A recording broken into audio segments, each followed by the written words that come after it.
It's the NFL on EA Sports, where London will play host to a different kind of football.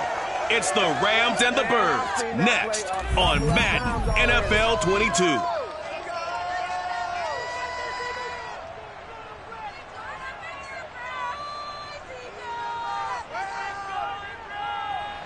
We are pleased as always to be bringing you coverage of the National Football League on EA Sports. Today we've got a good NFC matchup on tap between the Los Angeles Rams and the Philadelphia Eagles.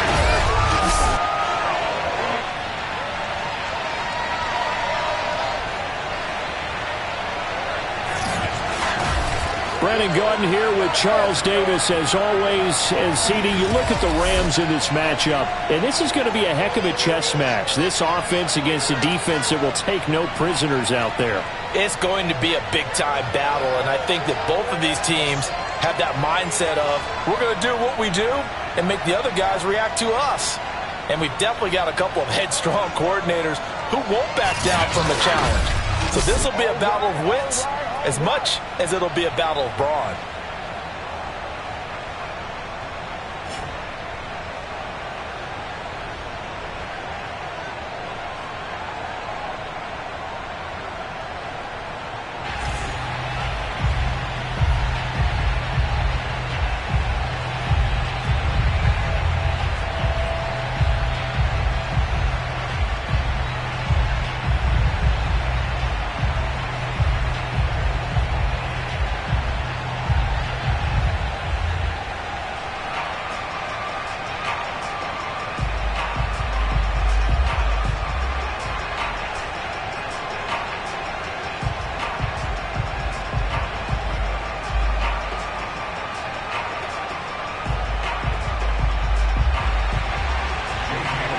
The kicker, Jake Elliott, ready to get this one started. And we are underway here in London. And the opening kickoff will not be returned, as that will be a touchback.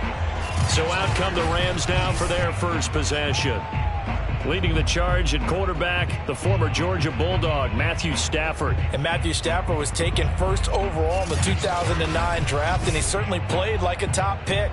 Throughout his career, he's been one of the most prolific passers in the league, and there's no reason to believe he's going to slow down his production anytime soon. Not only that, he's also one of the tougher quarterbacks in the league as well.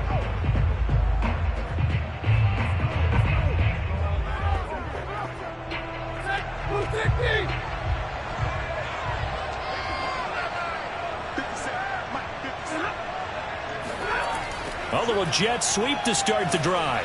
And from the 25, they work this to the 29, a gain of 4.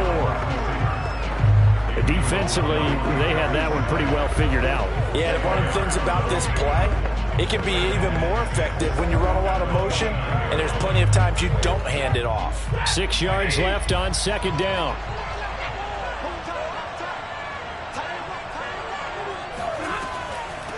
Here's the first carry of the game for Cam Akers. Absolutely nobody fooled there. He's going nowhere fast as he's stopped behind the line of scrimmage. Now they're going to be dealing with a 3rd and 7 as that one officially a loss of 1. When a draw works, it can be a thing of beauty. But when it doesn't, oh, it can be ugly. And in this case, loss of yardage ugly.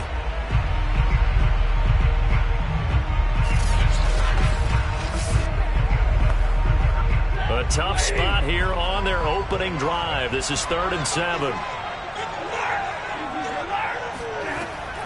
Stafford going to give to Akers on the draw. And this effort will not get it done. He stopped well short of the first down at the 29. Well, the guys who are paid to make the tackles deserve some kudos there, but I think they deserve even bigger ones because in that situation, they had to be thinking pass. Loosened up defense, going to pass coverage. Instead, maybe they surprised them a little bit running the ball, yet they rallied to it and stopped them well short of a first down. So on 4th down, here's Johnny Hecker to punt it away. He steps into this one, and this is a rocket. And that'll hit at the 5 and go into the end zone for a touchback. Phillies offense getting ready, and Jalen Hurts ready to lead them. The second-round pick who started his career at Alabama, then finished with an electric senior season at Oklahoma. Tremendous production in college at 2 different universities, and this is a guy who was a finalist for a Heisman Trophy. Still much more of a runner than a thrower, but has plenty of arm and is capable of making the big throws downfield. And don't underestimate his ability to think the game. Remember, he's the son of a coach. Hurts and the Eagles come up here 1st and 10 at the 20.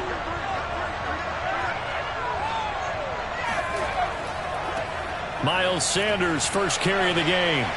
And he stopped right at the 25 after a gain of 5. All right, Brandon, I know we're in the early going here, but those kind of runs, they're going to open up a world of opportunities for this offense going forward.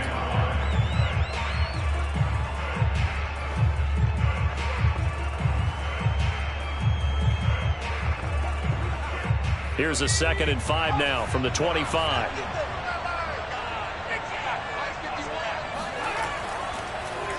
They'll go option to the short side. And he'll get this one up to the 26. He'll get 2 on the keeper, but it becomes now a 3rd down. Anytime you decide to use your quarterback as a runner, most of the time when you design a play, you're expected to break a little bit bigger than this one, because when you run him on short gains, your risk-reward and him taking hits, I'm not sure that's the payoff they were looking for.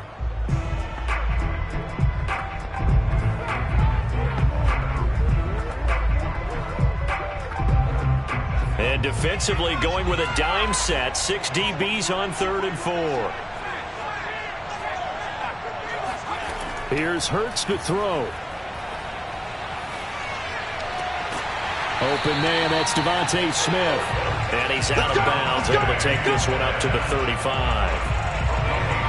A little football 101 there. You just see the receiver try to run down the defender, meaning goes right at him, and really trying to move him a little bit towards the center of the field so he can put his foot in the ground and break to the out, to the sideline, and make a catch.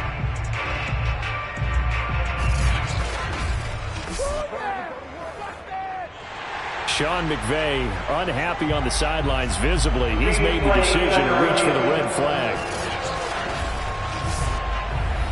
Did he keep those feet in bounds? That's the question they've got to decide. And I got to say, watching it in real time, it was awfully close. Yeah, it certainly looked like a heck of a catch because he didn't appear to bobble it, which could complicate things. But even with the benefit of replay, that's pretty tight. Well, here's the call.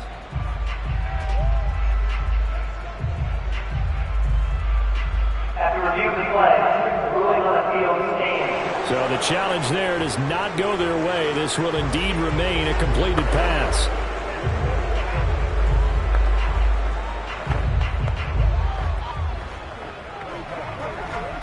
Ball up to the 35 now as they come up on 1st and 10. Hurts a handoff to Sanders. And that play is blown up, losing yardage back at the 35. They'll lose a yard there, and it's 2nd and 11. That was well played there defensively. 2 tight ends in the formation, which essentially gave them 7 blockers up front. Hard to imagine with all that size and beef that they could let a tackler through, but that's exactly what happened. A loss resulted.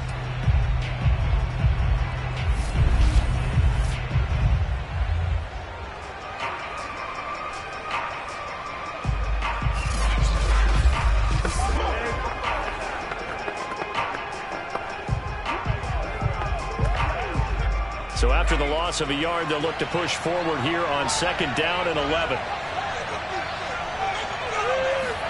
Play action. Here's Hurts.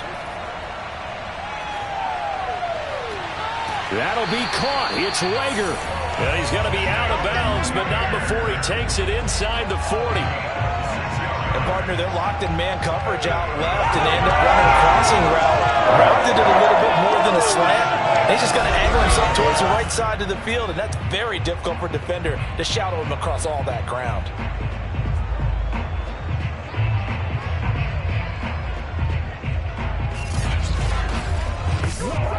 So from Rams territory now, it's 1st and 10 at the 39-yard line.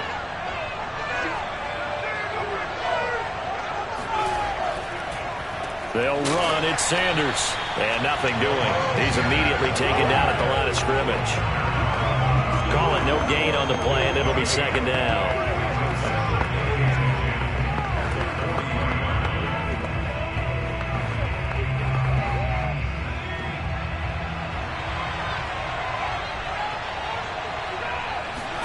They go play action with Hurts. And he's going to be brought down on what will be the final play of this first quarter. No score after one on EA Sports. Start of the second quarter, and it's the Eagles in possession as they've got it with a third down coming up.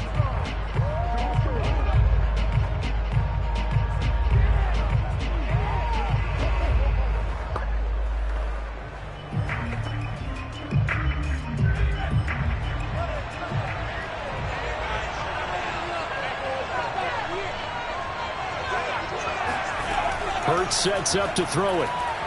He'll fire it deep for Rager. And this is caught in the end zone by Jalen Rager. Touchdown, Eagles. Jalen Rager, 36 yards. And they are able to strike first here on their opening drive. And, partner, they found a gap there on the post pattern, and it was in the middle third of the field. And that's really difficult to do because ordinarily the safeties are back there to prevent that happening. But they found the opening and exploited it.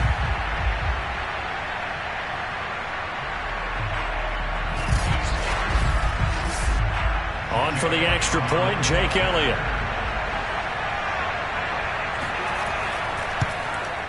He's got it, and the Eagles lead at 7-zip. So an 8-play drive covering 80 yards. And it was capped off by an Eagles touchdown.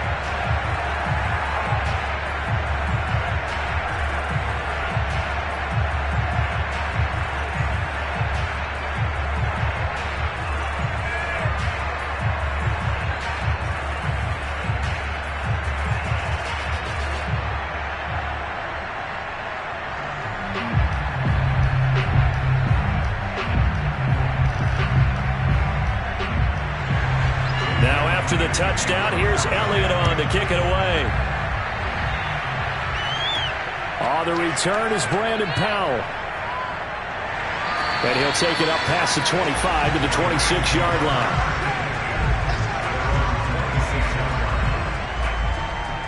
So the Rams coming back onto the field, their second drive of the game.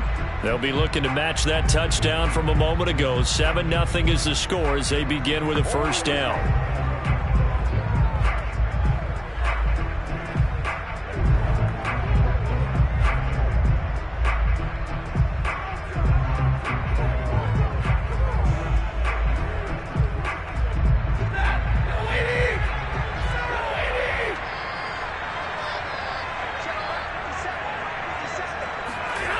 Stafford now to throw. Looking underneath, he's got Akers. This will be stopped about 2 yards shy of the marker. 8-yard gain, 2nd and 2. Well, it's time for them to be good teammates right here. And what I mean by that is possess the ball for a little while. Get at least 2 first downs. Give their defense a chance to settle down a little bit after they give up a touchdown.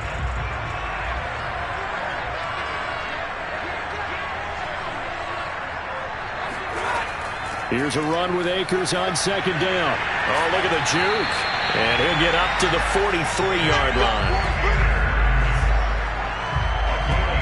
2nd and 2 is prime time for a little bit of a gamble, isn't it? Open up the playbook, go play action, toss that bad boy deep. But in this situation, go ahead and give it to your back. Let him pick up a first down. Keep the sticks moving.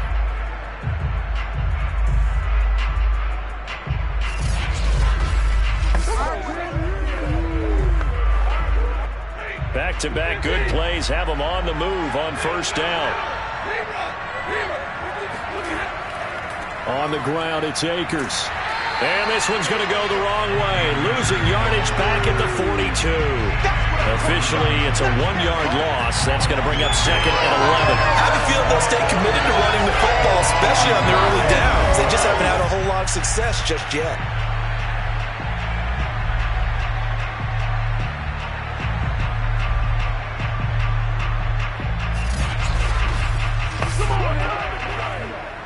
Looking at a 2nd and 11 now after the loss. Here's Stafford. That's out to the flat for Akers. And he'll be out of bounds just shy of the 40. Another catch for him there on this drive, Brandon. And it looks like they're going to utilize him out of the backfield any way they can. At that time, they pick up a first down. So now on defense, do you assign a man to him and try and cover him before he gets going?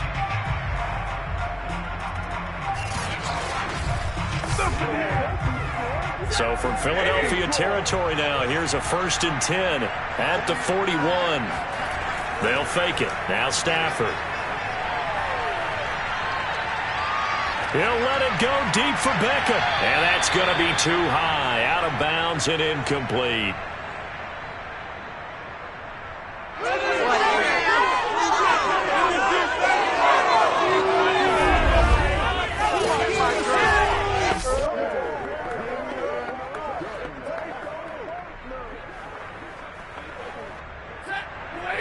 Coming up at halftime in a little less than 2 minutes, we'll send you to Orlando where Jonathan Coachman is standing by. He'll have highlights and analysis of this first half. They try to throw on 2nd down, but this one is incomplete. To this point, I've been impressed with the work defensively. They have not allowed a lot of receivers to run free. And there's another example, another incompletion. So back-to-back incompletions, and that has him staring at a 3rd and 10. Stafford looks to throw again.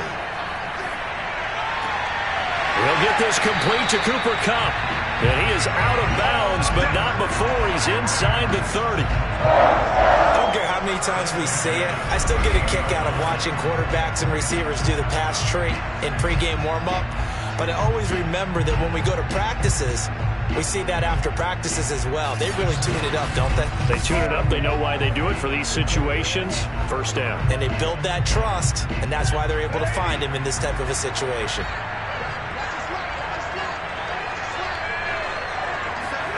Stafford on 1st down. And his throw is going to be incomplete. Certainly looked like someone was very confident in his ability to fit that one in. I would say he was overconfident because there wasn't a whole lot of separation there. Had that one covered pretty well downfield and knocked it away. So after the incompletion on 1st, now 2nd and 10. From the gun, here's Stafford. He'll check this down to Akers out of the backfield. And he'll be out of bounds just inside the 25-yard line. 5 yards, now it's 3rd and 5. And we see another pitch and catch there to the running back. This position just continues to evolve. They've become just as critical to the passing attack as a lot of receivers, tight ends, because their ability to make people miss in the open field can really generate big plays for an offense. On 3rd down, here's a run by Akers. Well, this is going to depend on the spot, but it's not a very generous one. He looks to be about a yard or so short.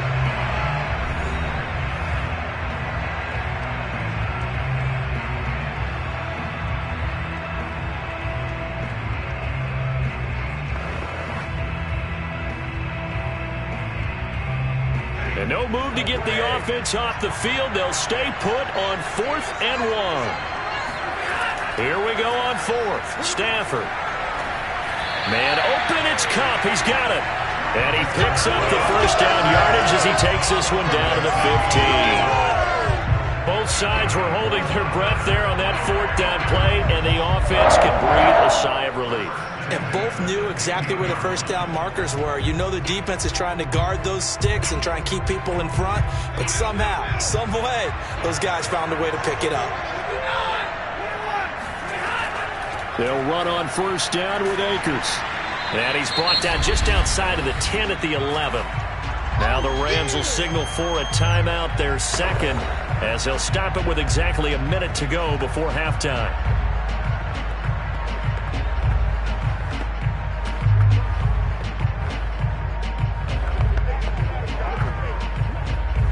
The run got 4. Now they deal with a 2nd and 6. Stafford. And he's got his man out of the backfield. That's complete. And the Rams are going to be looking at 1st and goal as they move this down to the 4-yard line. Well, they certainly made a point of getting him involved in the passing game here in the first half. They must have seen something in the scouting that said, hey, we can capitalize on him getting the ball possibly in the open field. And I think in the second half, that may loosen up the defense a little bit to get the running game going back inside. Throwing is Stafford.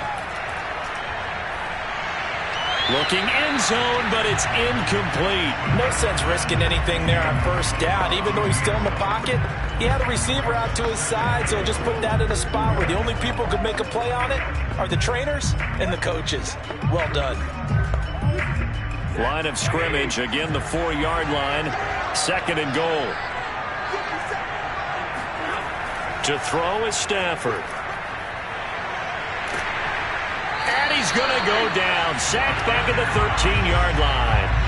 Well, Fletcher Cox, he's been doing this for a lot of years, and another sack to his ledger there. The Rams going to be forced to use their 3rd and final timeout as they stop it with 16 seconds to go in half number 1.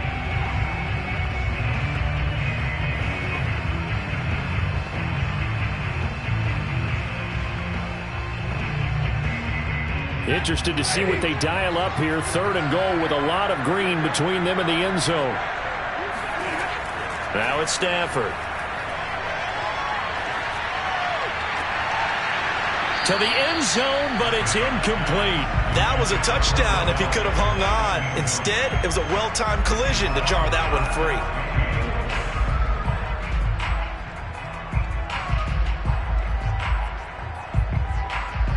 So they won't get a touchdown, but here's a chance to at least get 3 to end the first half. And Gay knocks this one through. And they are on the board, but still trailing. It's 7-3. So they do get the 3 points before they hit halftime. Something to build on, maybe. Yeah, go ahead and raise the banner, right? Wave the flag. That's good. Got points. And now, as you said, they've got something to build on as they get ready for the second half.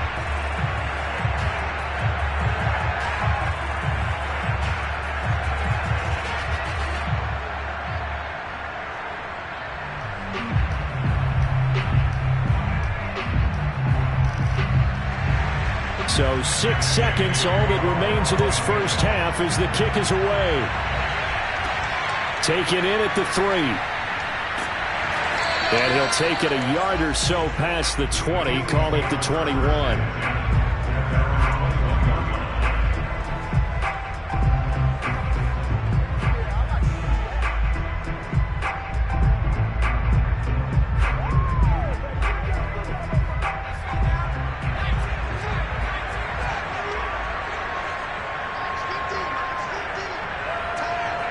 All that remains is to snap this once, and that'll do it for the first half of play. So we've reached halftime here in a 4-point game. As it's time now to send you back stateside to Orlando, Florida, and check in with Jonathan Coachman at our EA Sports Halftime Report. Coach. Okay, right, Brandon. Thanks very much. And welcome in, everyone, to this slimmed-down version of the EA Sports Halftime Report. First, though, a check of the next-gen stats in that first half for the Rams. And they did not do much at all in terms of throwing the football in those first 2 quarters. That's going to need to improve if they want to erase this deficit.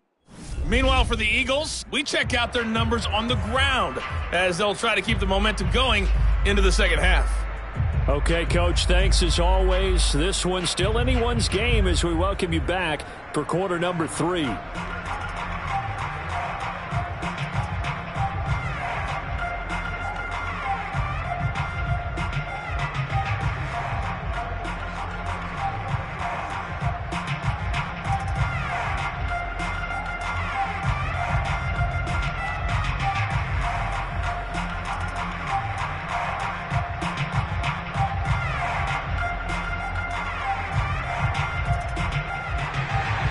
As they say here in London, all to play for as we are back underway in the second half. This fielded right at the goal line. And he's up across the 25 and down at the 28.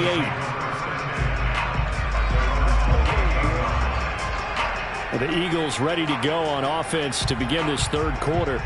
We have not seen much on offense from either side. These last few drives, it has been a struggle, hasn't it?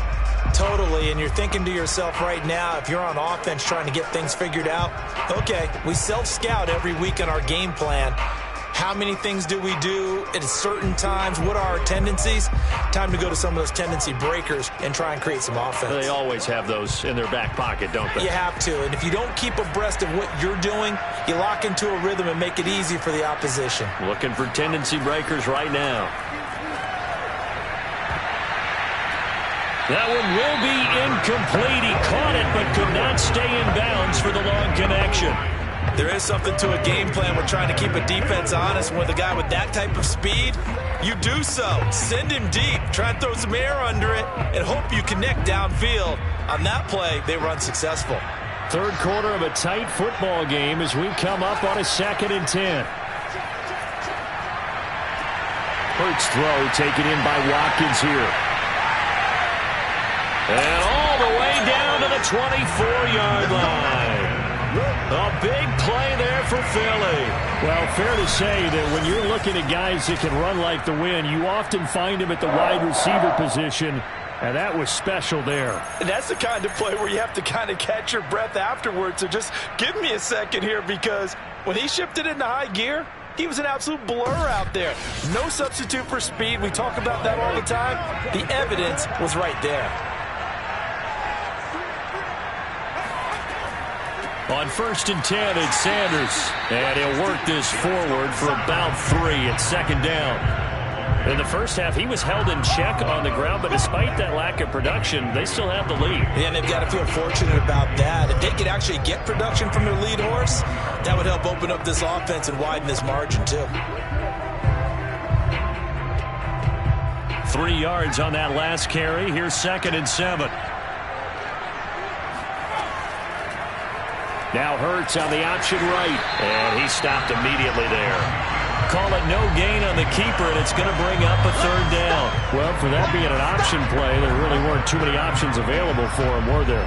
No, there weren't, and at least he was able to get back to the line of scrimmage, so they didn't lose anything, but you're exactly right. Nowhere to go. The Rams calling on their nickel set here defensively for 3rd down. Hurts. And Sanders has got it complete. But he will have the 1st down before he's tackled at the 12.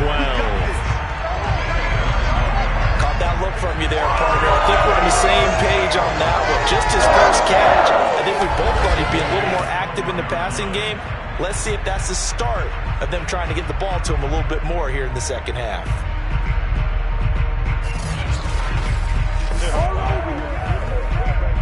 From down at the 12, it's 1st and 10.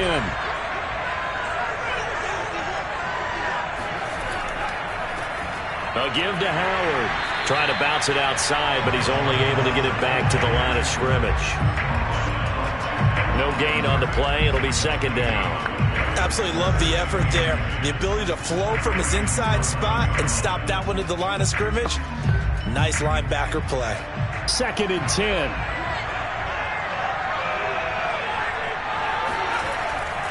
Now Sanders. And he'll be brought down here at the 3-yard line. Calling an 8-yard gain. Much better shape now on 3rd and just a yard. Looks to me like maybe there's a little attrition setting in with this drive, because when you see that type of a run, I get the feeling the defense gets a little bit tired. And that's the last thing they need, especially when they look up at the scoreboard. Throwing is Hurts. And Goddard's got it. Touchdown, Eagles.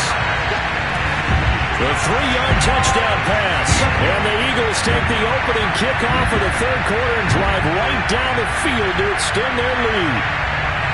That seemed pretty ideal there for the offense, Charles. You take a little bit of time off the clock here in the third quarter, decent length drive, and you pad your lead as well at the end of it. And what it does is let you feel like you're in control of this game, even more so than a 2-touchdown lead, right? Because you have taken that time off, as you noted, which means they couldn't get you off the field. You ran your playbook the way you wanted to, and you gave your defense some rest. What a big-time drive in that situation. Elliott good on the extra point, and that pushes the lead up to 11.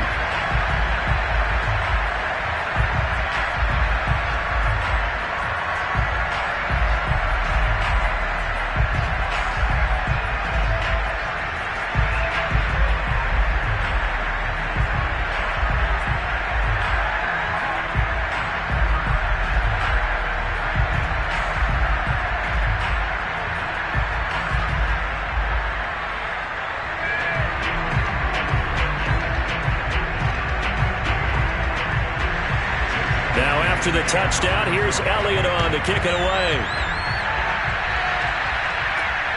The return is Powell.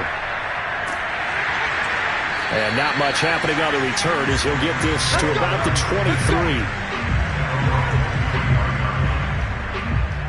Now the attention turns back to the Rams offense as they get ready for their first possession of the second half. And their deficit a little wider than it was at halftime. Does that touchdown a minute ago change the thinking here at all? I think it does, at least a little bit, because now urgency has to start setting in. You can't go out there and go 3 and out and run the risk of falling behind substantially, but you have to do it without pressing, because pressing, that'll lead you into bigger errors.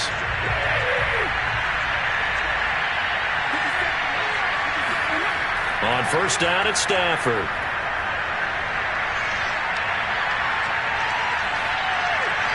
Toward the left sideline, but it's incomplete. Not only did he have a chance to scan the field there, it felt like he had a chance to scan it twice. The protection was that good.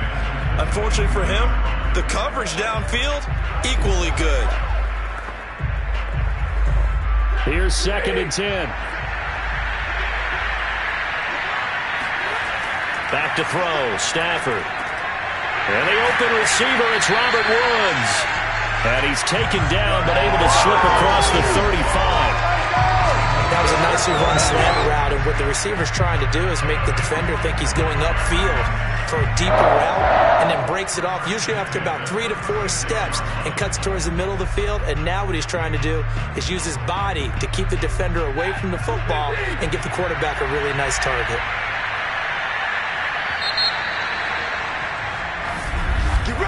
And that is going to do it for this third quarter of action.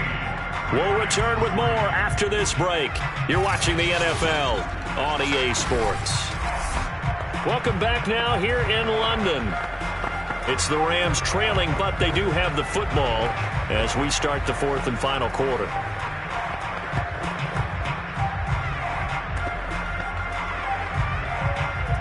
So from the 36 now, 1st and 10. Stafford. That's into the hands of Akers, complete. And he'll be out of bounds after getting this one across the 40. They'll contain him to just 4. 2nd down. This possession means so much for them. They've got to focus on this drive and find a way to make this a one-possession game. Yes. Got to get a score. Yeah, so good with a field goal. Don't necessarily need a touchdown. Throwing again at Stafford.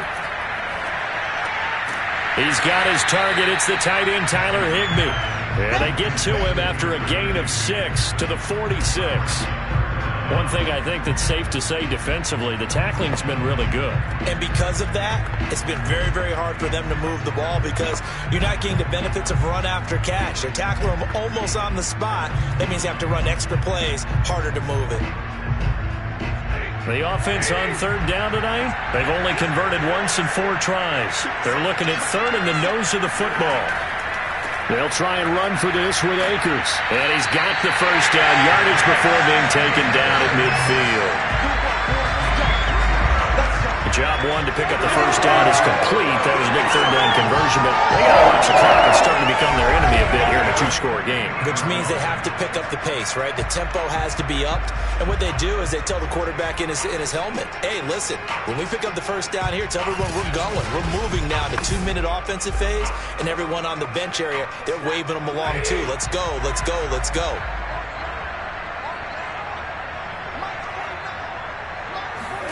From the 50, Stafford.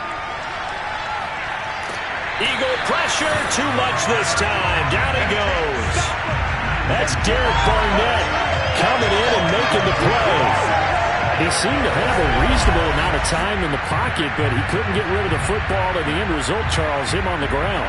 Yeah, he's got to keep an internal clock to go along with his offensive line. When you're talking about 3, 4, 5 seconds, that's a reasonable amount of time to expect to deliver the ball downfield. So great to try and complete a pass, but it's equally important to know when to throw the football away, too. Throwing on 2nd and long. Stafford. They'll set up the screen here to Akers. And he'll get it out to midfield. Let's say, yeah, they'll spot it right at midfield at the 50. And give him 9 yards on the 2nd down screen play.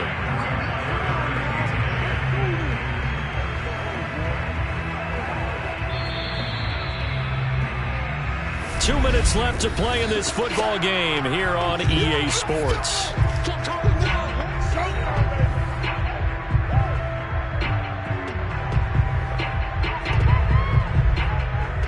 So it's Rams football here as we get you reset. They face a 3rd down now as they try to find a late score. From the 50, it's Stafford. He'll let it go deep for Beckham. And that's going to wind up incomplete. Nearly their first pick of the game, but it does bring up 4th down. We've seen that the deep ball's been a part of their game plan all afternoon, but they've had trouble hooking up on it, unable to successfully find the end zone over the top.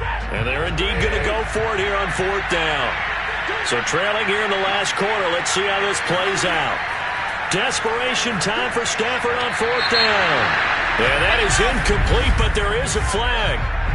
And on 4th down, this is a big call. So they get the flag for pass interference. Big call there on 4th down. But it's the right call, and as much as I want to see them play through incidental contact, he's definitely there too early. Ball up to the 35 now as they come up on 1st and 10. Here's Stafford. He'll get this to Akers out of the backfield. He's going to go out of bounds, but he takes this one down just shy of the track. Clock management definitely critical here if they want to get back in this game. Absolutely agreed. They have to up the tempo in this case, down a couple of scores. Want to make sure they have a chance to win this ball game.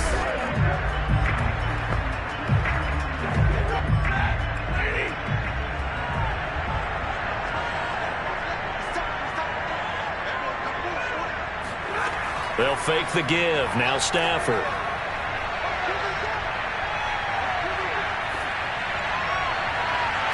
And nowhere to fit that football in. It's knocked away and incomplete. Whew, that's certainly not the worst thing. It stops the clock and lets your offense catch its breath and lets us exhale a little bit. Now I expect them to call a couple plays in the huddle, so they're ready if a tackle happens inbounds. An incomplete pass on 1st down. That leads to a 2nd and 10. Now Stafford. Throwing over the middle, and it's incomplete. Back-to-back incompletions, but we know this is definitely 4-down territory. Time not on their side. I don't think they want to try and get the 1st down in 2 installments. I think they got to go and get it right here, right now. Again, it's Stafford. He's going to go up top for the end zone. And incomplete on the deep ball.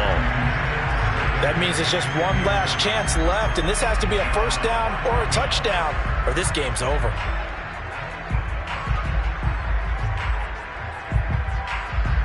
So out comes a field goal team now for the 2nd time here today. He hit his first, this one from 38. Gay's kick is good. And a 2nd field goal here cuts their deficit to 14-6 now. So you knew one way or another that they needed the 2 scores. They get the easy one out of the way. Now they'll get the ball back, hopefully. Yeah, and the question is, how do you accomplish that? Do you onside kick it? Or since you have all 3 timeouts, do you kick it deep? To me, I'm playing field position. With all 3 timeouts, I kick it deep and try and pin them back there.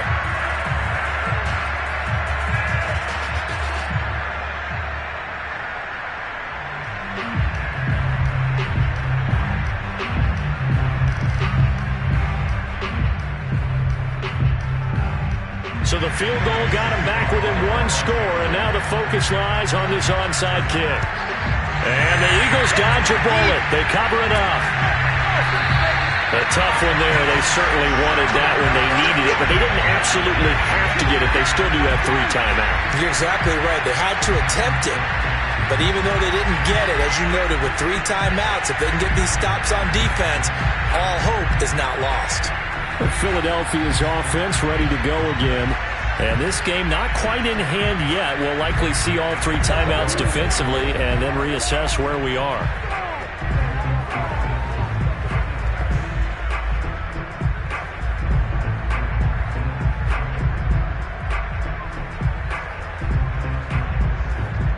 First and 10, and kind of tipping their hand at running the ball. 3 tight ends are out there. Shotgun snap, and then the give to Sanders. And he'll maneuver his way forward for about 4. 2nd and 6. The Rams going to go ahead and use the first of their timeouts as they'll talk things over prior to this upcoming 2nd down play.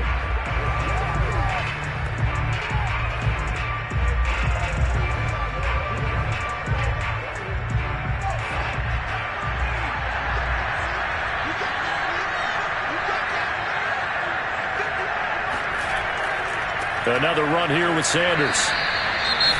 Now the Rams will signal for a timeout, their 2nd, as they'll head to the sideline and talk over what to do next.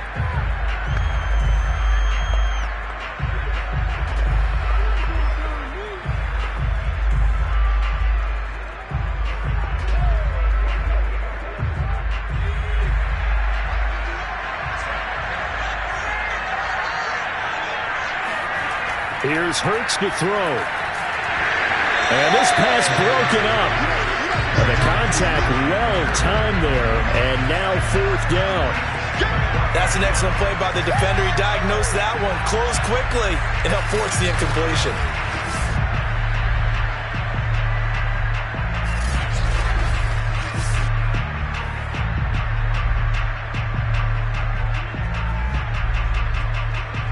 So on 4th down, out trots the kicker in a big spot here.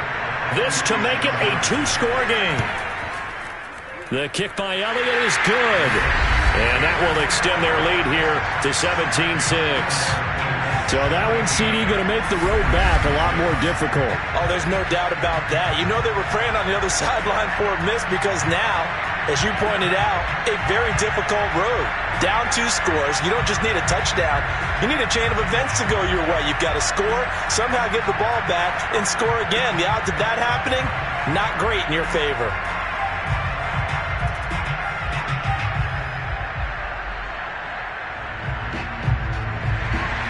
After the field goal, here's Elliott to kick it away. From the end zone, here comes Brandon Powell. And he's only going to make it to the 13-yard line and no further. So now Stafford and the Rams down by 11. A little over a minute to go. It's been a struggle to score all day, and now they need to do it twice here late to have a chance.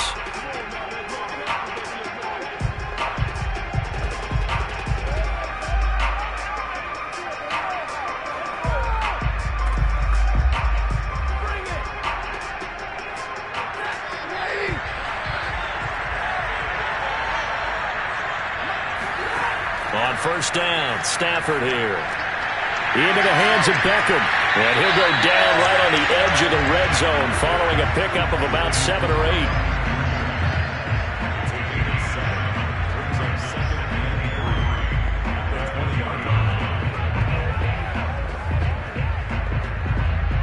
Clock continuing to roll as the Rams try to get going again. Throwing again on 2nd down. Stafford. That'll be caught by Cup. Oh, and that a very short gain. They do get a first, but short pickups, not what they're looking for. The start for them near flawless. Defense gets them a 3 and out. 2 quick pass connections on offense. So that's how a team works together. Just what you described. Get them the ball, give them a little momentum, and they're capitalizing off of that. Thanks a lot, guys.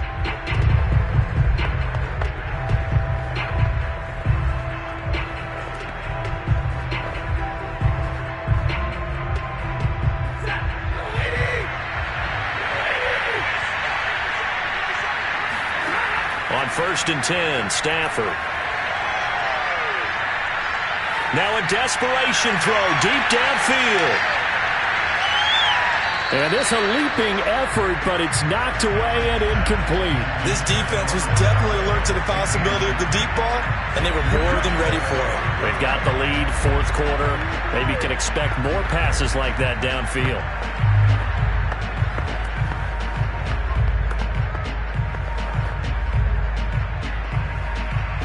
So the incompletion, and now it's 2nd and 10, again from the 25-yard line. Stafford looks to throw again. He's going to let it fly. And that will be incomplete. Tried to dial up the long way out there, but it'll be 3rd down. I like the fact that he took the shot deep downfield. Even if you don't get the catch, maybe you get a defensive penalty and pick up the yardage that way. One last throw here for Stafford.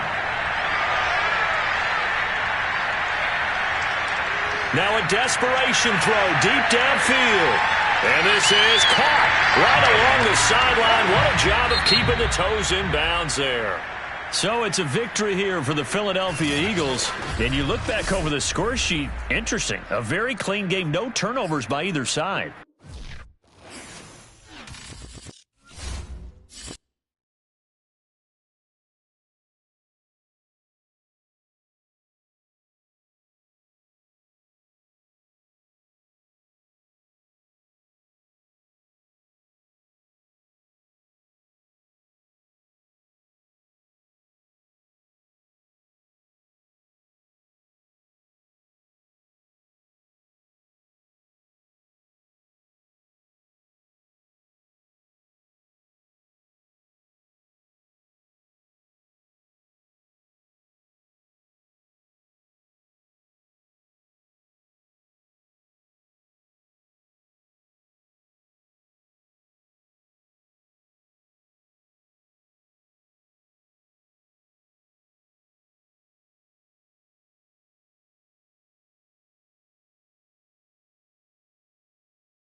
It's the National Football League on EA Sports, and today's clash of conferences is just moments away.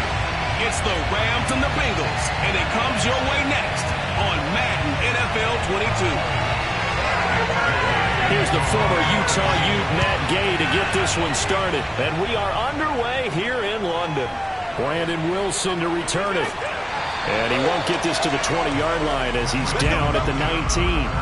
Here come the Bengals, and CD, of course, it's Joe Burrow out of LSU at quarterback. And when you come into the league as the #1 guy selected, a lot of hype comes with it. And sometimes that weight can be unbearable.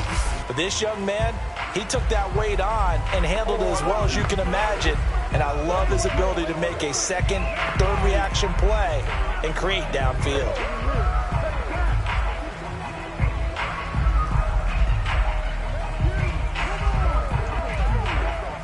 So here's a 1st and 10 now, down inside the 20. The former 2nd-round pick, this is Joe Mixon. And some room to work. pushes past him, pushing his way through, and all the way in for the Cincinnati score. The CD, I mean, there are touchdown runs, and then there are touchdown runs, and that one certainly fell into the latter category, and that deserves a couple exclamation points. And the thing that stood out to me was his ability to continue through the initial contact. How many times do we see runners get slowed up and not get what they can on a run because of that first contact? But he kept the compass pointing in the right direction, kept the legs churning, and turned this into a huge play. A good hold in these wet conditions. The point after is up and good, and that makes the score 7-0.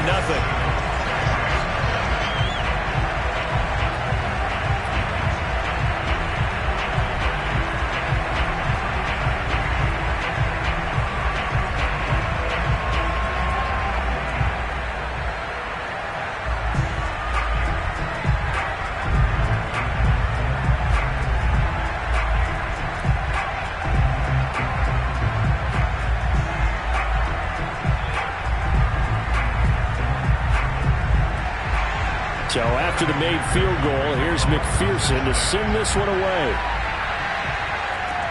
Here's Powell on the return.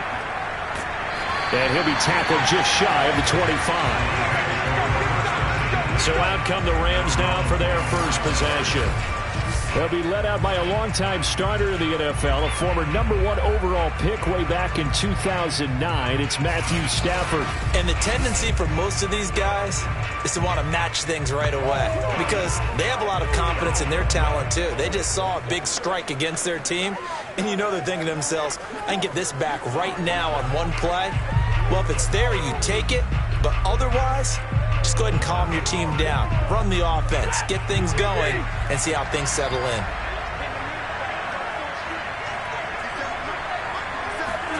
They'll fake it. Now Stafford. And right away, he lost the football.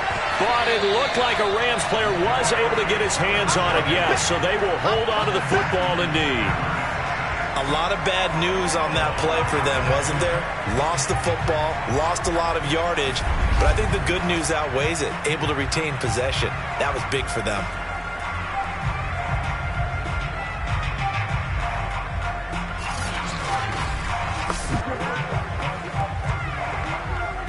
The fumble on first down now. Here's second down.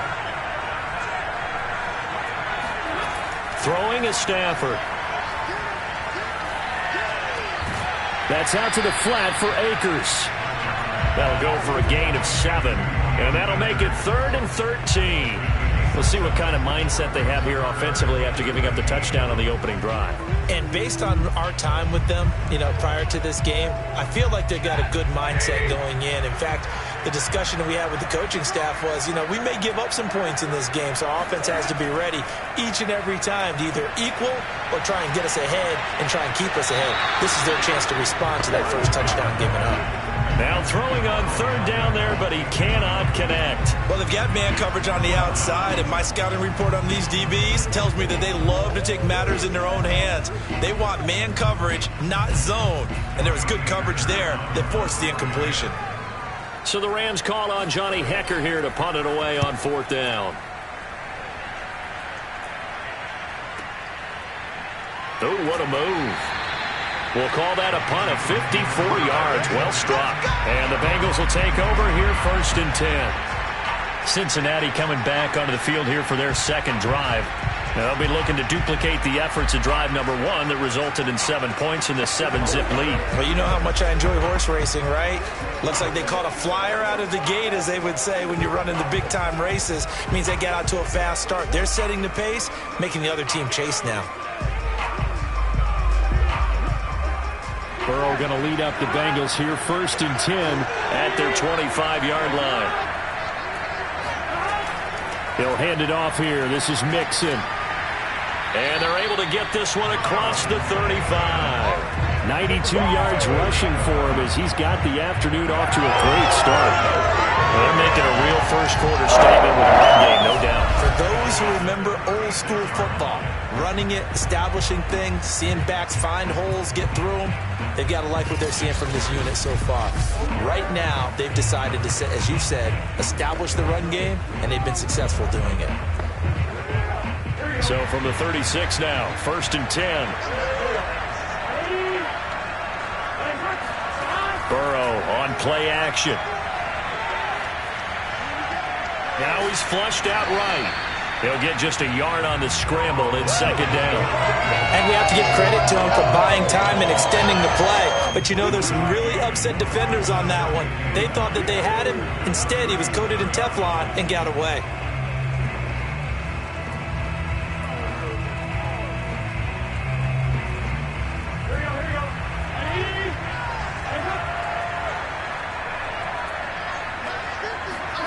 Looking to throw again on 2nd down. Burrow. Flush to his right. He gets it forward for 4, maybe 5, but the flags fly. And this one could be coming back. Jonah Williams, former first-round pick, the guilty party.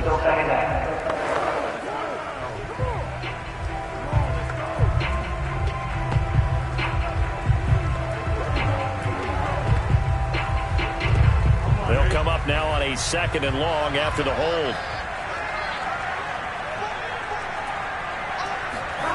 Now it's Burrow. This goes out wide for Mixon. And only able to get 2 here. Stopped at the 30. That might feel like a little bit of a lost opportunity there for the offense because the defense brought pressure that time. And sometimes against that, you can get out to your running back, and it can turn into a big gain downfield. But what a nice job they did getting to him quickly and holding him to a short gain.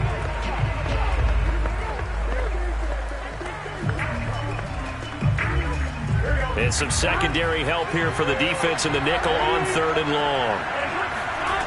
Now it's Burrow. He gets this one to Boyd. And he'll be taken down well before the 1st at about the 36-yard line. They get 7 there, but it brings up 4th. That's certainly playing down a distance very well by the defense, isn't it? Take whatever you want underneath, by all means.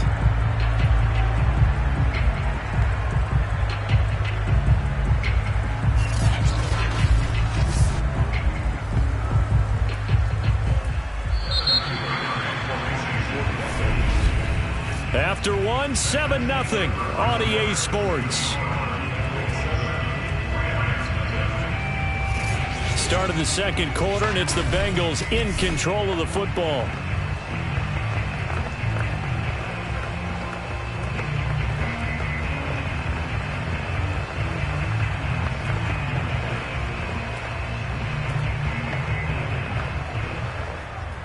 So on 4th down, on comes the left-footed punter, Kevin Huber, to punt it away. Back deep, Brandon Powell.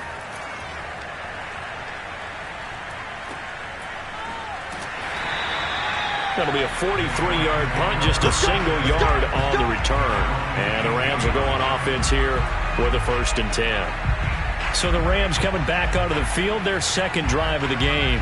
It hasn't gone particularly well for them. That's obvious. In these conditions, no points so far. They've got to get that offense on track. The question, how do they do it? It is the age-old question, isn't it? And to me, finding a way to make sure your playmakers touch the ball without it being too exotic. Meaning you don't have to go deep down the field. Maybe you hit them on those short passes on the perimeter. Make sure you just turn around and hand it to your best runner and get out of the way. Don't cause any extra stress on your offense. Now the first play of the drive there is incomplete. And I can see the officials kind of looking at each other down there, silently wondering, does this meet the level of grounding? Fortunately, he did have a receiver in the area, but I have seen less obvious throwaways called as penalties. After the incomplete pass, here now is 2nd and 10. From the gun, here's Stafford. Got a man open, it's Tyler Higbee. 9 yards, not quite enough, and they'll be left now with 3rd and 1. Let's not quibble about the gain there on 2nd down. That was a positive play because that was a take-what-you-can-get situation. Got out to the tight end. Now it gives them much better opportunity to convert on 3rd down.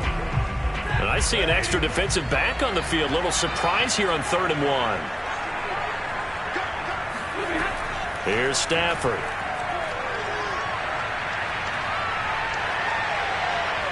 Nowhere to go here. He lost the football.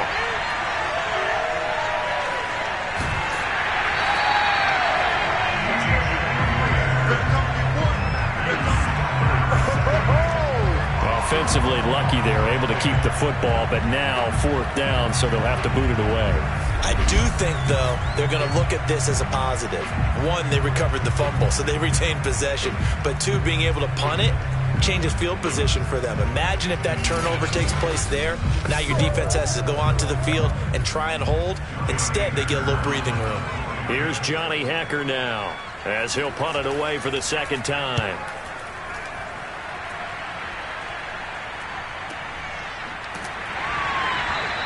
We'll call that a 49-yard punt with a return of just 2. And possession will switch hands, 1st and 10. Joe Mixon and the rest of his offense making their way back onto the field. He's in his own 2nd quarter, already closing in on a 100-yard game. And that's the magic number for a running back.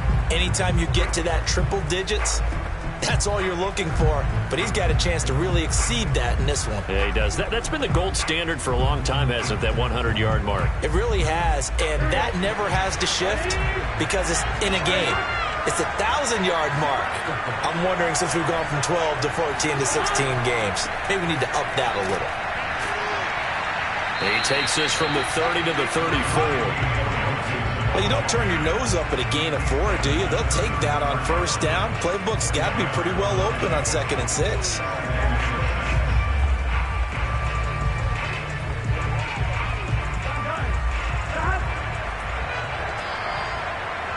Two minutes on the clock, 2nd quarter, 7-0 ball game.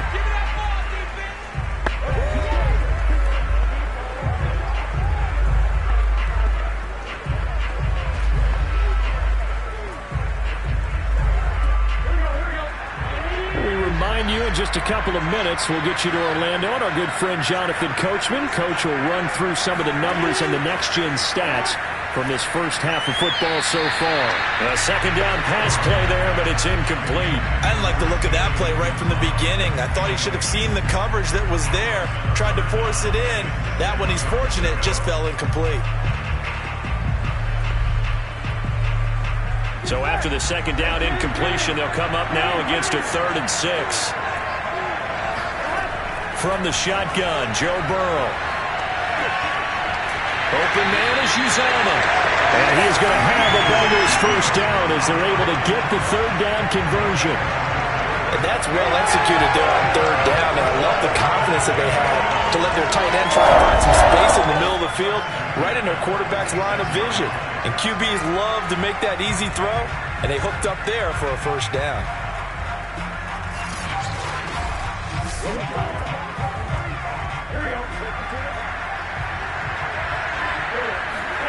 First down, here's Burrow. That's caught by his tight end, Uzomah. And he is tackled inside the 40, not quite to the 35. So many times in my career, I've heard coaches talk about completions are one thing. But as long as we're there at the catch and we get guys on the ground, we can live with that.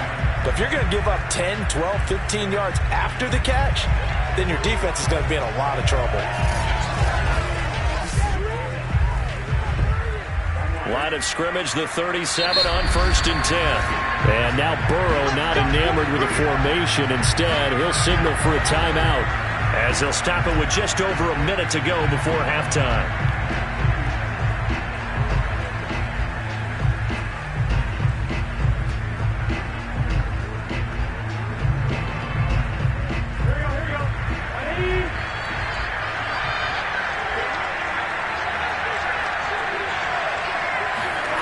And Burrow going to throw again.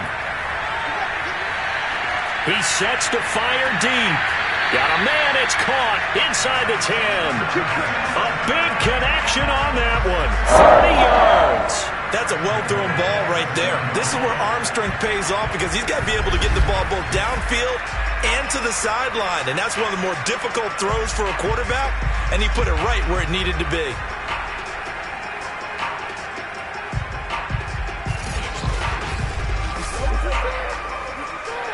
Now a chance to make that big play really hurt. It's 1st and goal just outside the 5. Burrow looking to pass.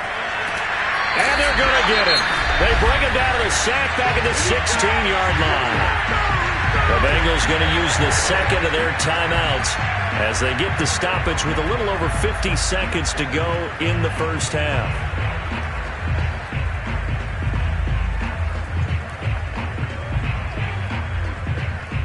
First down, a bit of a disaster, and now on 2nd and goal, back even further. They're passing here, Joe Burrow. Under pressure, they got him again. Leonard Floyd picks up his 2nd sack of the afternoon. Okay, let's go back a little bit and see if my schooling comes to the front. What's that old saying? Those who forget the lessons of history are doomed to repeat them. That's the same guy who's gotten back-to-back sacks. I think a double team may be in order.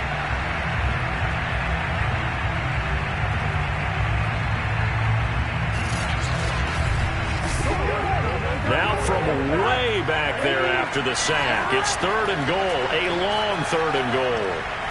And the pressure gets to him again. Aaron Donald. The offensive line is in tatters as that's now 3 sacks in 3 plays. Now a timeout signaled for, and they'll get it with 10 seconds to go before halftime. So, Charles, no turnovers yet for this offense, but those sacks now, they're starting to pile up. And one thing usually leads to another because they've got to figure out how the offensive line and everyone else involved in protection can keep their quarterback upright and allow him a chance to throw the ball downfield.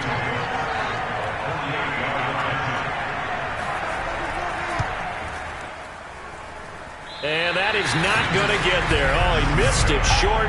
It's no good. And this score will stay right where it is. Now, if this was a clear day in September, I'd say this is well within his range. I feel very confident about this kick, but let's be honest about it. In these elements, the difficulty level gets ratcheted up by at least a factor of 5.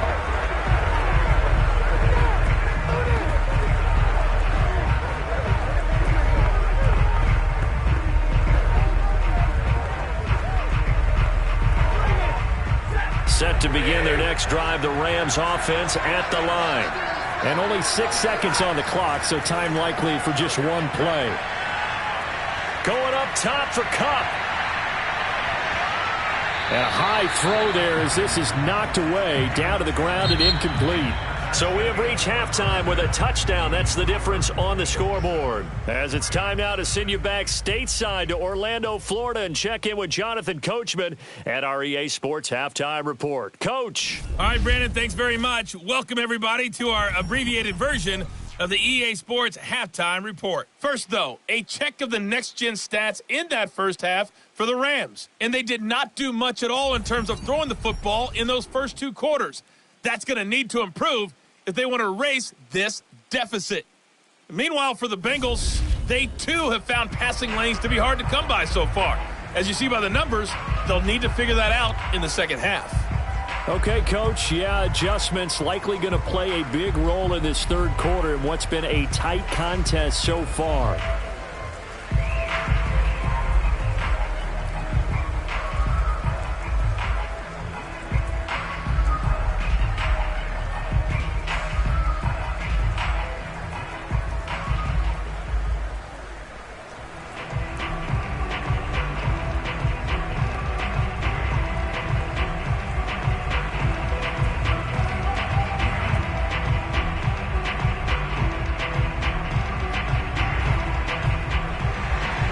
As they say here in London, all to play for as we are back underway in the second half.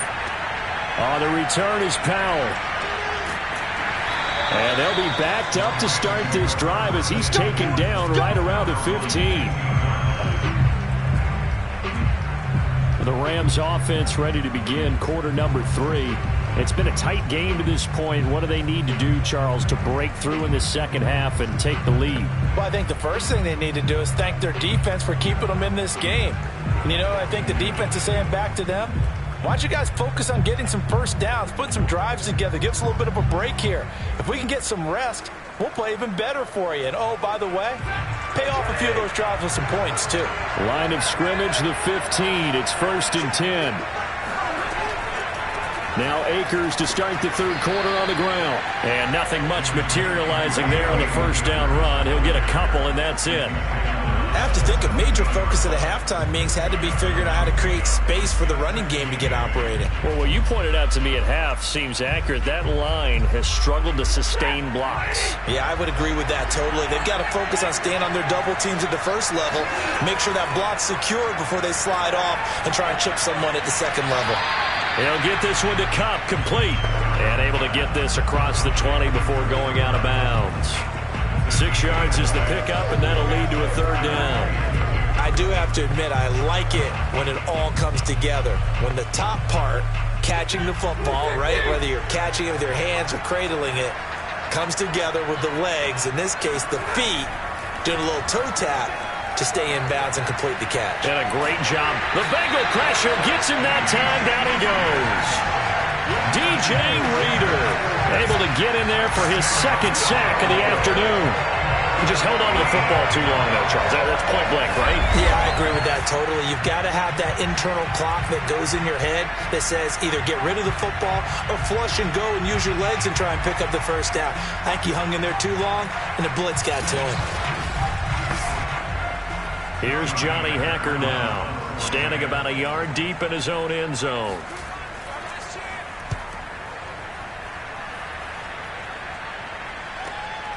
Let's take it inside his own 40. And a 7-yard return following a punt of 45 yards.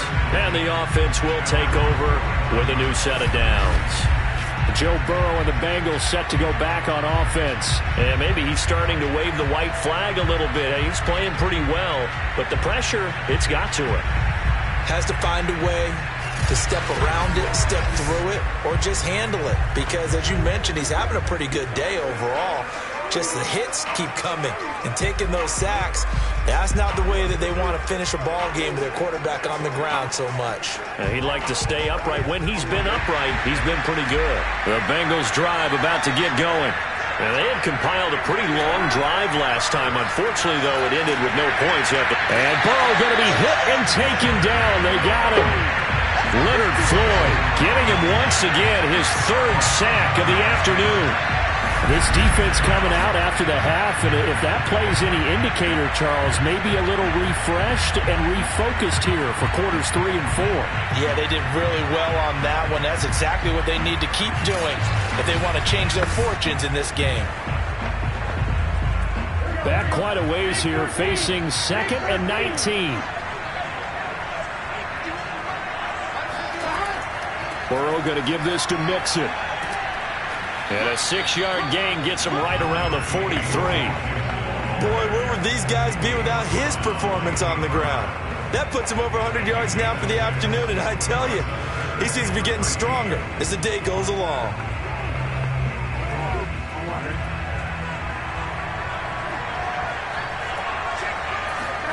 Now on 3rd and long, they'll look to throw. Dancing to his left. And they'll bring him down right at midfield, and he is well short of the first down. Pretty solid gain of 7 yards that time as he scrambled, but now they face a 4th down.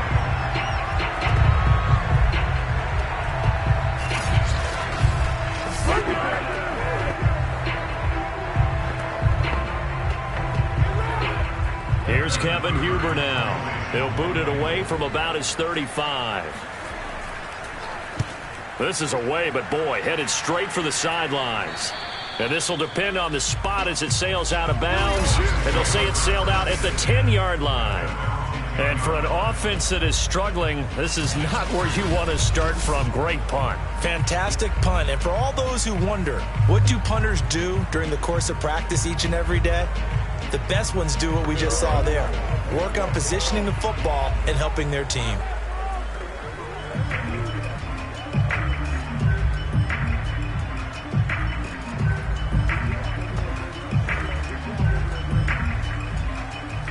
So not quite a 1st and goal. It's 1st and 10 from the 10. Here's Stafford. He'll dump this off to Akers. And he'll go out of bounds. Looks like right at the 15. So give him 5 yards there on the pitch and catch. And it'll make it a 2nd down.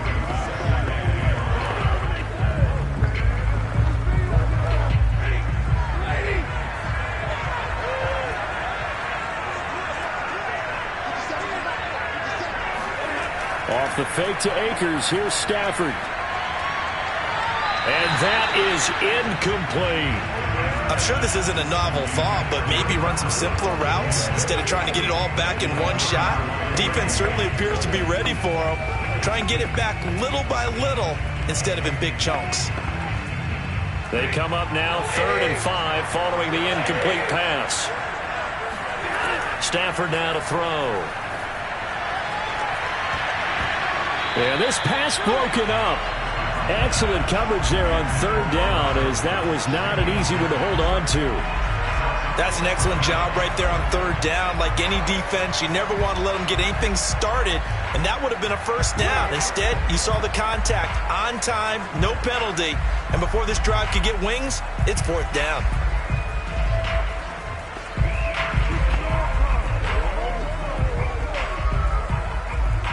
Here's Johnny Hacker now, standing just about on his own goal line.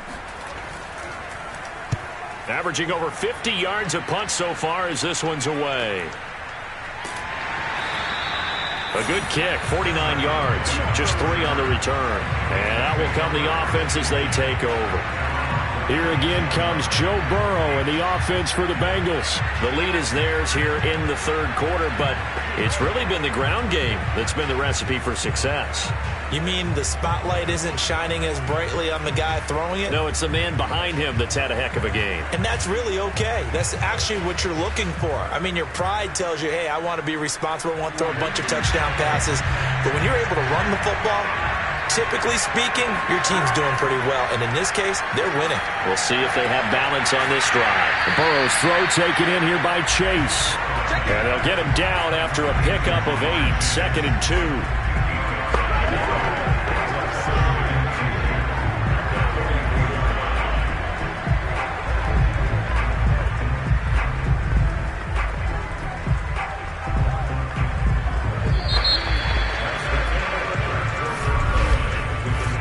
Is going to do it for this 3rd quarter of action.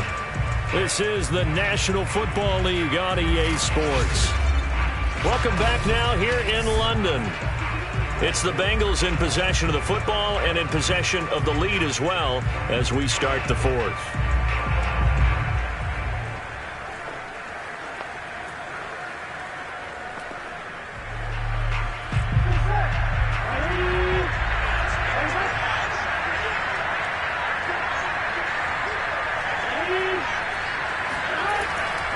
On 2nd down, here's Mixon, and he'll go down right around the 47 this time. But they didn't accomplish their goal. They didn't get a stop there, gave up another 1st down. They have all 3 timeouts in their pocket. I think defensively you got to start thinking about using them here. I was just going to ask you at what point you think now's the go time? I think now's the go time. I don't think you sit back and wait because they can take a lot of time off the clock between plays and run 3 to 4 and really put you in a stressful spot. Now Joe Mixon. And he's going to take this one across midfield and into Ram territory. 111 yards rushing for him now as he has been tremendous all day long. Now the objective there, I mean, yes, the positive gain, that's nice, but work some clock. Yeah, you're exactly right, but the problem for them is still within a possession, so they can't just sit on it running the ball. They have to find a way to throw it effectively as well. Clock continuing to run. They'll probably wind this all the way before snapping it on 2nd down. They'll try and run some clock here as they keep it on the ground. And he'll get it inside the 40 to the 39. I think we're seeing the effect that runs like that are starting to have on this game. They're a little bit slower, that front 7 reacting to the football, almost like body balls in boxing, slowing them down, and they're really starting to take over in this game.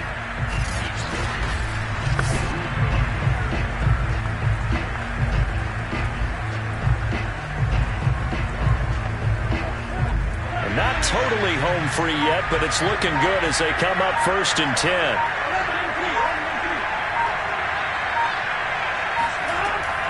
Out of the shotgun, they run with Mixon. And he will be stopped here for no gain, and then it's going to take us to the 2-minute warning. On the stop was Aaron Donald.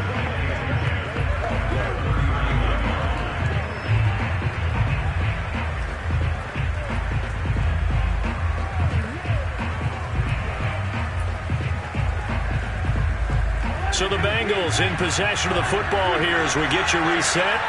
They've got a 2nd down now as they search for a way to get this one to the finish line. On 2nd down now, Mixon, and he'll be brought down just outside of the 30. And now right out of the 2-minute break, we'll get a timeout used defensively with 1:56 to go.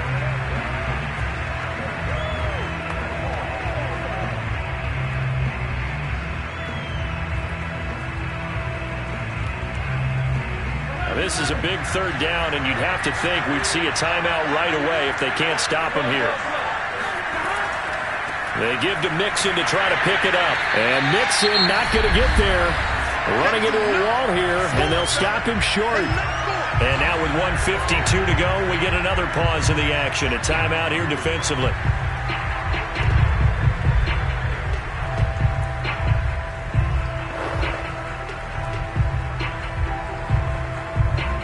And here's a big one now. Trying to hold this lead. They're going to go for it here on 4th down. They run for it with Mixon. And he is not going anywhere. They stop him for no gain. Denied on 4th down is Joe Mixon.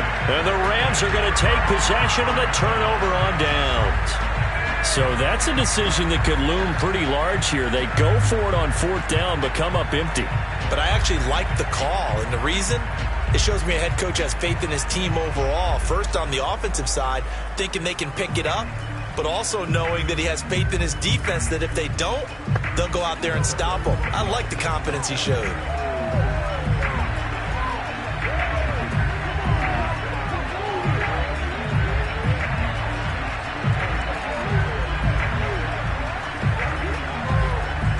Line of scrimmage, the 31 now on 1st and 10. Stafford. Into the hands of Beckham. A gain of 6 there on 1st. Not in a position where they absolutely have to rush right now, but they definitely have to pick up the tempo a bit.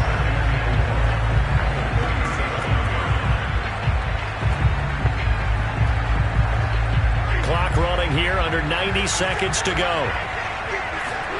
Stafford now to throw.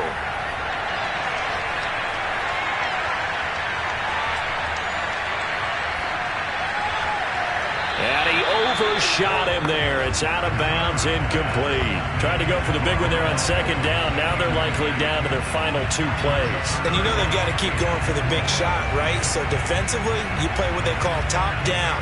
Nothing behind you. Make everything get completed in front. Now they face a 3rd down and 4 after that incompletion on 2nd down. Now Stafford. And it's incomplete. Took a shot, couldn't connect. So another big shot dodged there defensively. Now they're just one more incompletion away from salting away this victory. And I know this feeling. They're almost giddy, but they have to stay focused and locked in. They can make one big mistake and throw it all away. Down 7, and they've got to go for it here on 4th down. Desperation time for Stafford on 4th down. And it's incomplete. They cannot convert, and they turn it over. They had to go for it with such little time remaining, and the Bengals are going to get it back in terrific field position. Though certainly not the way that they were hoping that possession would end, failing to convert on 4th. And now they've got to make sure that they keep their poise, they keep their confidence. Just because it didn't work once doesn't mean if they get that same situation later that they shouldn't go for it again. The defense feels great, but the offense, they can't be despondent.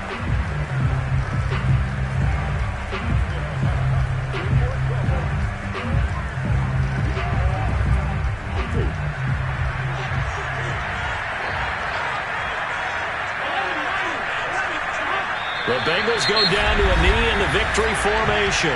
The Rams going to be forced to use their third and final timeout as it comes with 1:04 left to go in the game.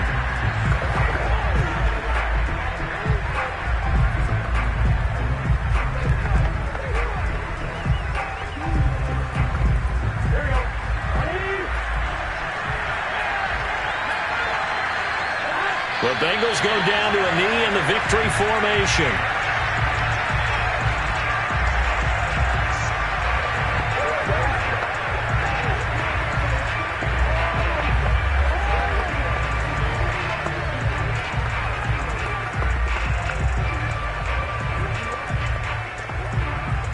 Third down now. Those last two plays indicative of how things have gone for them. Just nowhere to go on the ground and struggling to put up points. Burrow down to a knee, and that should be the final act of this one. Brandon, I can just tell you from experience, there's nothing like pitching a shutout on defense, but even more so when it's a tight game. I mean, when every defensive play is crucial and you don't give up any points, boy, they're going to feel awfully good about themselves after this one. Yeah, exactly. The offense wasn't humming, but, hey, all they needed was you can't score 1 point. All they needed was 2 points. Well, you can't score 2 points on offense. All they needed was at least 3, and they got what they needed. They got what they needed. Exactly right. So this one in the win column now for the Cincinnati Bengals. And not all W's are created equal, CD, and this one came in shutout fashion. Well, their offense certainly didn't need to do anything, right? They could take the day off, and they did. But the defense, they carried them in a big way. Yeah, look, the offense, obviously stuff to work on, but they did enough, and the defense carried the load. But you know what they say? It's always fun to work on things if it didn't go well in your game with a victory in your pocket. And that's what they've got going forward.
NFL 22 on EA Sports, where London will play host to a different kind of football.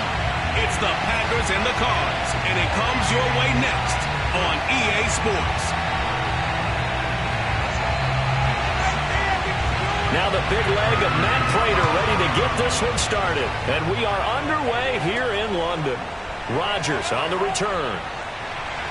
And makes it across the 20 as his guys will set up shop at the 23-yard line. Veteran Green Bay quarterback Aaron Rodgers ready to go for drive number 1 along with the rest of this Packer offense. There have been very few quarterbacks in the NFL who have been as consistent throughout their career as Aaron Rodgers.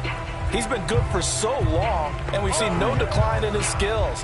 His accuracy and arm strength continue to elevate the talent around him, and his in-game mistakes, few and far between.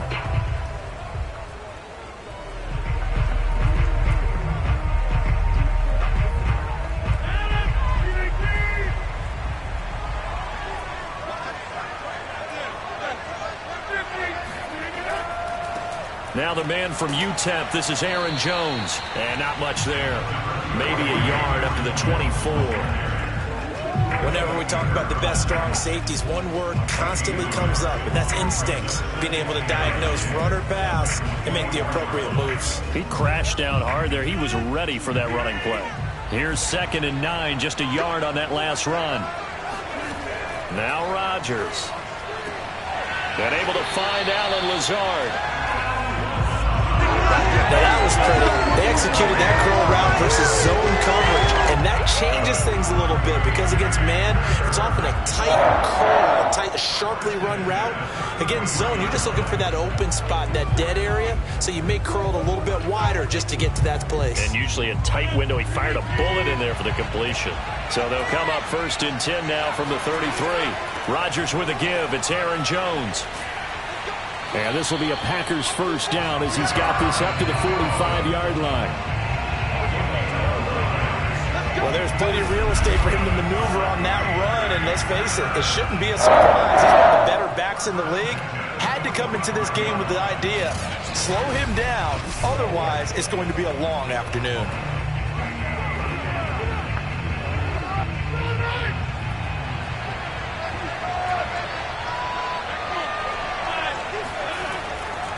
This is Jones.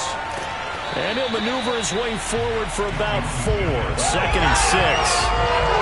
At the end of all that hitting and hollering, it was a 4-yard run, so the offense is going to go back there and feel pretty good about themselves. Defensively, you have to feel okay because you didn't let it turn into a bigger run, but the goal, shut it down for 2 yards or less. That's when you start to feel good about yourselves.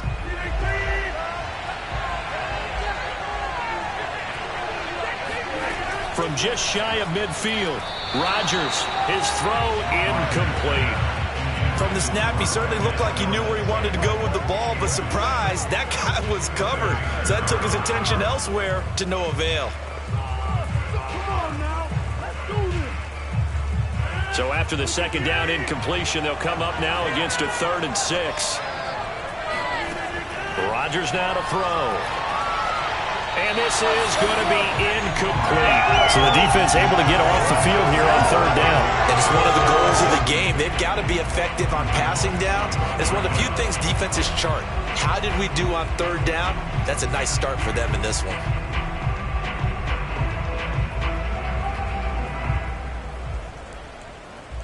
On 4th down, on is Corey Bojorquez to punt.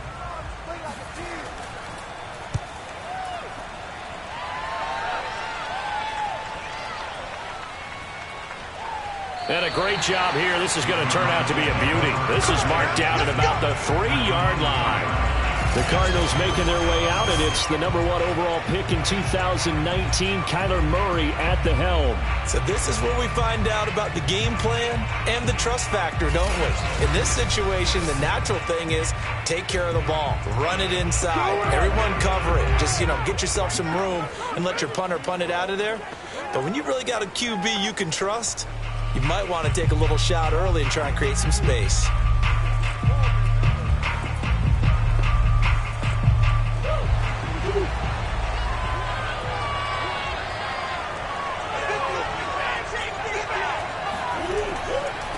First carry for James Conner. He'll lose a yard there, and it's 2nd and 11.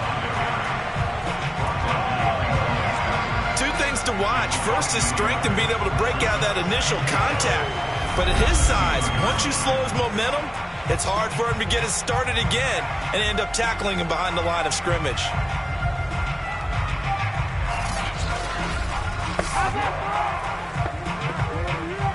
after the loss to start out. Here's 2nd and 11. Murray a give. This is Connor. And he'll get him a little bit of breathing room across the 5 to the 6-yard line. 4 yards on the pickup there as they get it back to a more manageable 3rd and 7. But you've got to give kudos to your offensive line and the guy carrying the ball because they were in a 2nd and long situation. It seemed pretty dire, but they brought it back to 3rd and manageable with that run. From the gun on 3rd down, Murray. Toward the sideline. Did he keep the feet in? Yes, he got them both down, says the side judge. And that's good enough for a 1st down. Well, they were backed up to start the drive, but how about that aggressiveness? Firing it downfield right away. Nice job there getting out towards what would have been their normal starting position. So the previous play, a big help, as now they'll have it 1st and 10 up at the 20. Meanwhile, Murray's throw pulled in by Hopkins. And he's going to get this one across the 30-yard line. Well, I think when they look at their offense, they think to themselves, weapons everywhere, and they want to move the ball around. They want to spread it to different people. But you absolutely know they want to get this man involved as well, and that's what they just did on that play.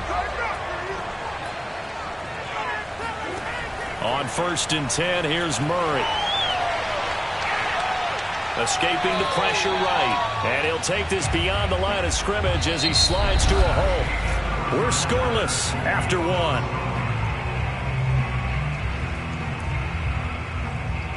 Cardinal football here to start quarter number 2. As they've got a 2nd and 8 forthcoming.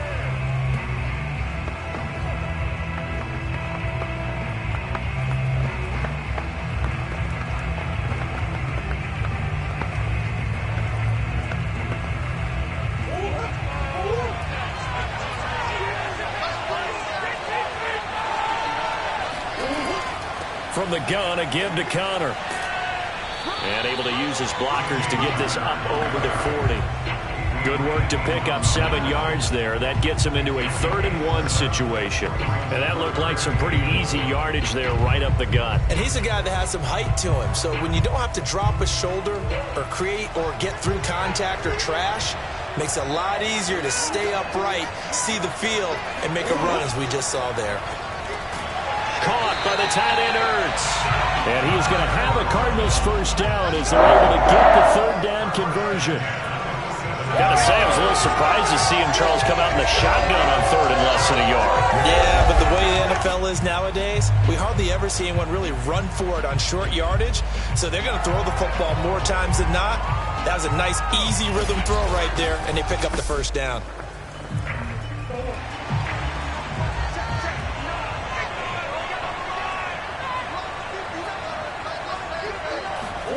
First down, Murray. And that is incomplete here. They've given up a few 1st downs on this drive, but getting the incompletion there, that should give them something to build on and maybe turn the tide.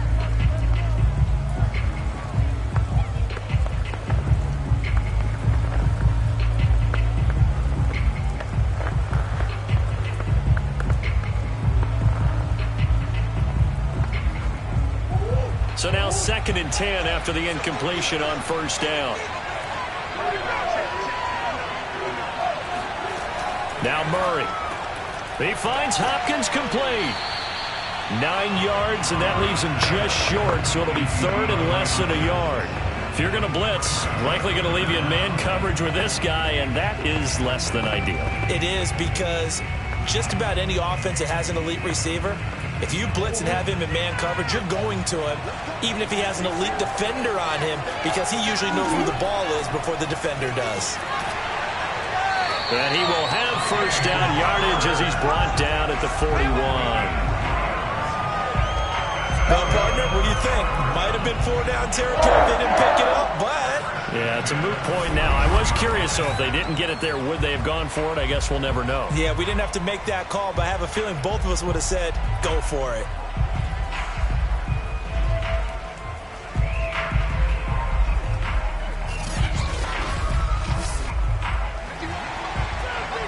Two minutes on the clock in what's been a scoreless first half.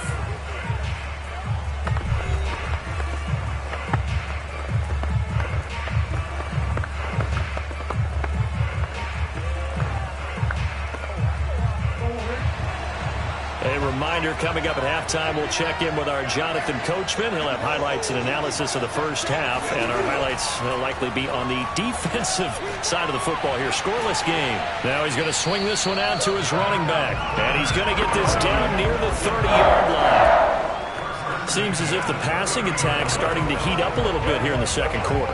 You can sense and you can see the momentum because now they're reading their patterns downfield, they're understanding the coverages, and they're finding the open holes in the defense. Throwing on first down is Murray. Eluding the pressure right. And he is out of bounds inside the 30. He'll get 3 yards on the scramble there at second down. Okay, he's not going to get the first down, but this is still a nice job of buying some time and then running to get to the sideline and get out of bounds and avoid the big hit.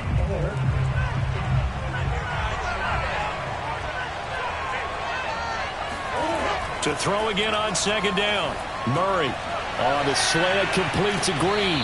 And this is going to result in another first down as the tackle's made at the Packers' 17-yard line. This has to go down as one of the simpler routes in the playbook, but oh so effective. Nice completion there. Keeps the sticks moving. Creeping up on a minute to play in this first half. The Cardinals going to use the first of their timeouts as they'll stop it with just over a minute to go before halftime.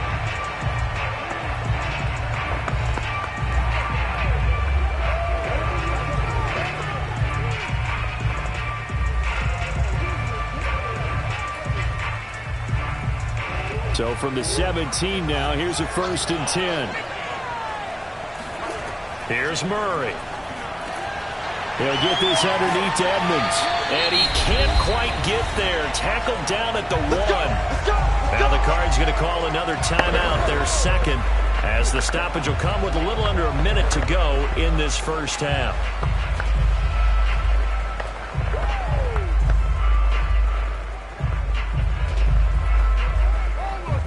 First and goal at the 1.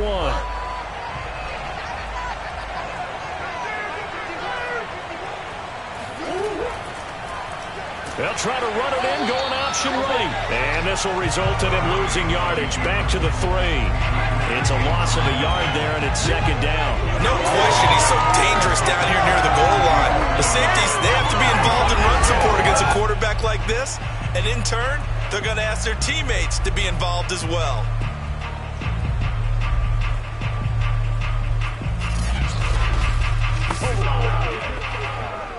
So they're backed up to the 3-yard line, second and goal. They'll look to run with Connor, and he is into the end zone. Touchdown, Arizona. James Conner, a 3-yard touchdown run. And the Cardinals drive the entire length of the field, 99 yards for the score.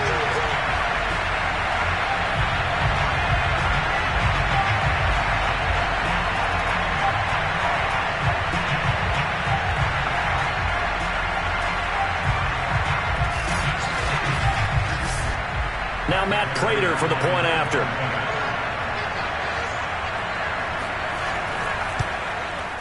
And the Cardinals will go up 7-0.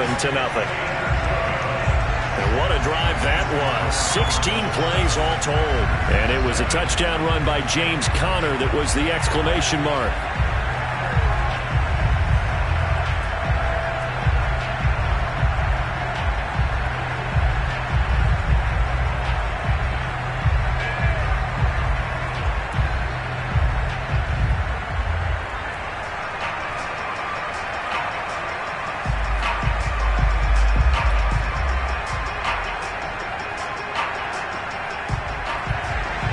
After the touchdown, out is Prater to kick. Rodgers on the return. And up to about the 26-yard line, just across the 25. The Packer offense heading back for one final first half drive. And they've got less than 30 seconds to go here, so not a lot of time to work with.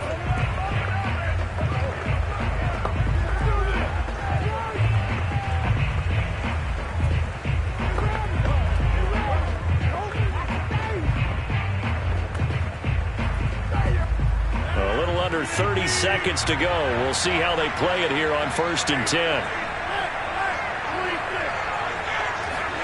Here's Rodgers. He gets this to Davante Adams. The Packers going to use one of their timeouts as they stop it with 19 seconds to go in half number 1.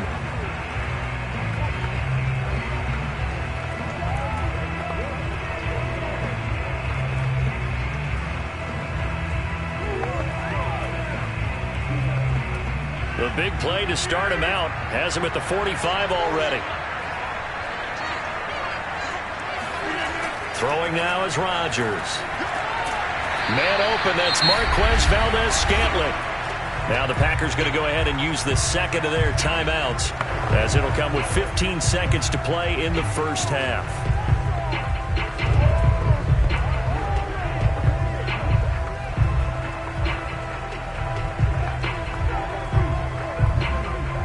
Back-to-back good plays have them on the move on 1st down. Working from the gun, Rodgers. And a flag comes in as that one falls incomplete. Well, let's see who this is on.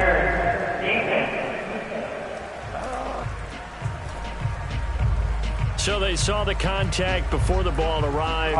Penalty flag for pass interference. And trying to avoid pass interference is so difficult. You're trying to slow down these skilled receivers, and somehow, some way, they make plays on the football, and sometimes you're there too soon.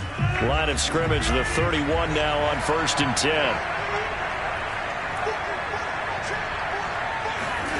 Throwing is Rodgers. A check down here to Jones. And he is out of bounds inside the 30. 3 yards the game there, 2nd down. Was that a receiver?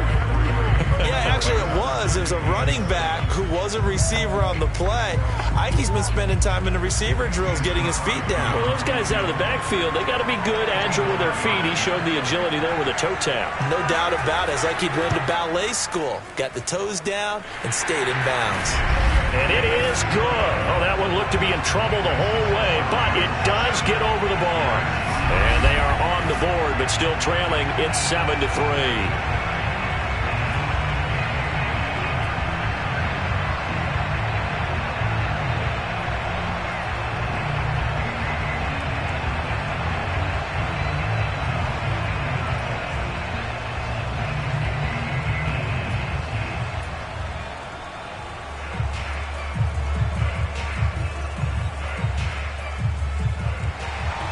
So barring a touchback, this likely the final act of the half as the kick is away. Daniels on the return. So we've reached intermission here in a low-scoring game. 7-3 is our score. As it's time now to send you back stateside to Orlando, Florida, and check in with Jonathan Coachman at our EA Sports Halftime Report. Coach. Okay, Brandon, thanks very much, and welcome everyone to this abridged version of the EA Sports Halftime Report. First up, though, a look at the next-gen stats for the Packers in that first half. And they did not do much at all in terms of throwing the football in those first 2 quarters. That's going to need to improve if they want to erase this deficit. Meanwhile, for the Cardinals, they too have found passing lanes to be hard to come by so far. As you see by the numbers, they'll need to figure that out in the second half. All right, Coach, thanks. Yeah, both teams likely to make some changes in what's been a closely fought battle to this point.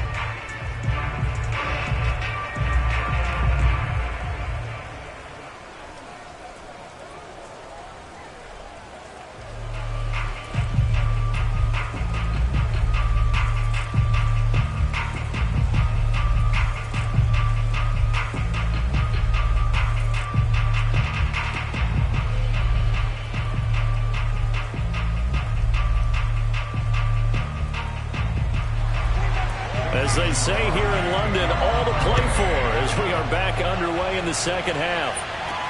Moore now to return. And he's up past the 20 to the 22-yard line.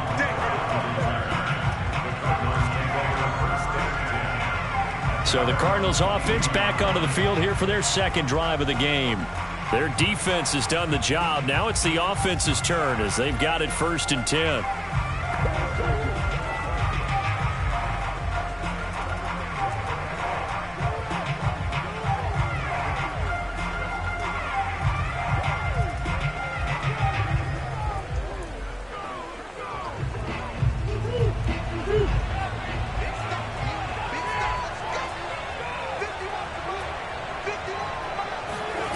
Murray now.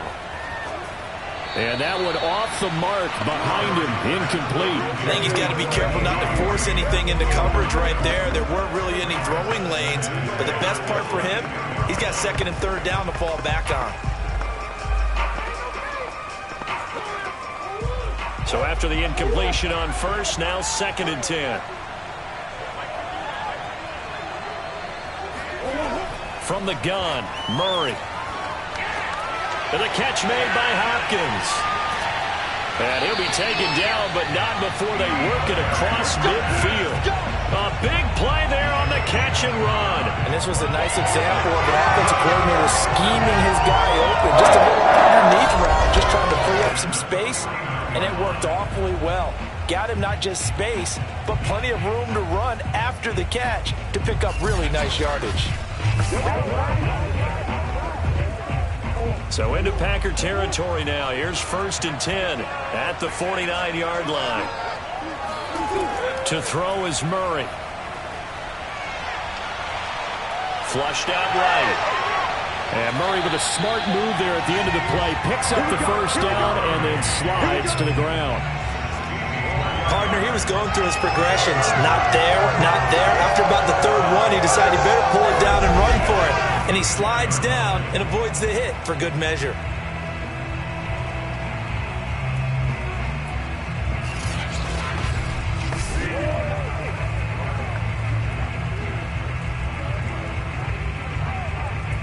From the 34 now, here's 1st and 10.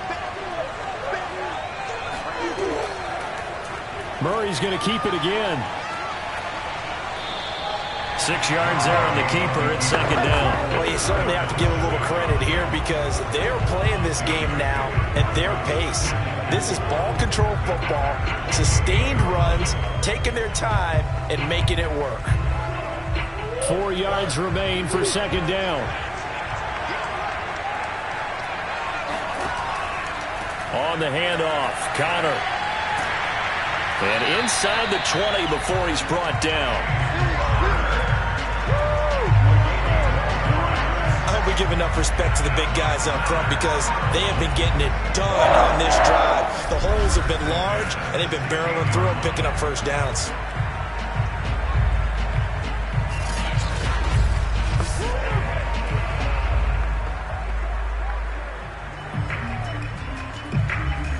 So the ball down to the 16 here for 1st and 10. From the red zone, here's the Heisman Trophy winner, Murray. Hopkins with a quick feet. And the Cardinals are going to be looking at 1st and goal as they move this down to the 4-yard line. It's taken a while for this offense to get going. A little creaky at the start, but they're oiled up now.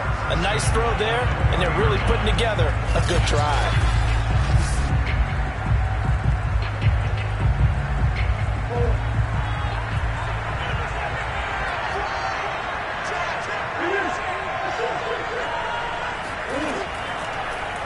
It'll be Murray on the keeper.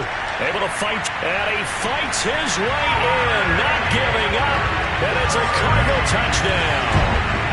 Kyler Murray, a 4-yard touchdown scamper.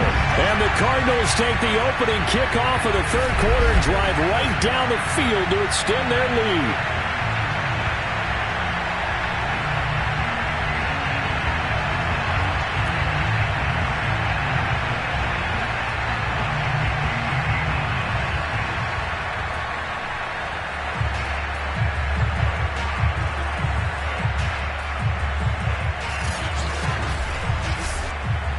On to add the extra point.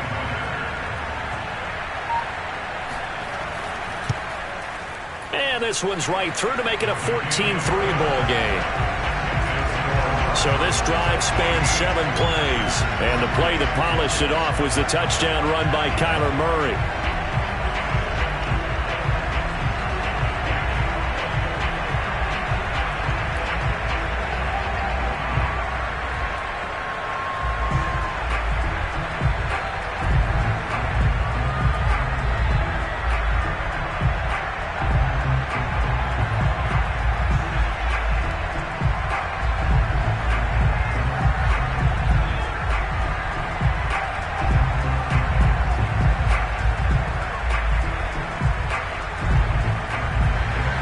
After the touchdown, out is Prater to kick. Rodgers on the return. And taken down just past the 20 at about the 21-yard line. Here's the Packers offense now getting set to start off this third quarter. They trail now 14-3, an 11-point deficit as they start things out with a 1st and 10.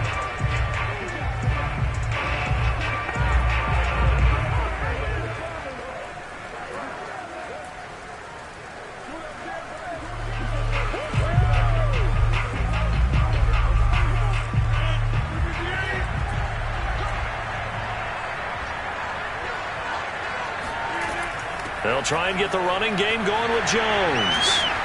And he's brought down, getting this one up to about the 35. That was good, tough running right up the middle. And if the defense can't penetrate and make him slow his pace or change direction, that's often the end result.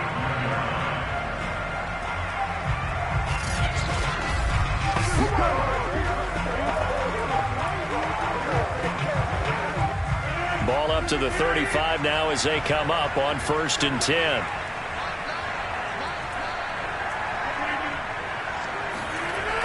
That's a jet sweep. This is Adams.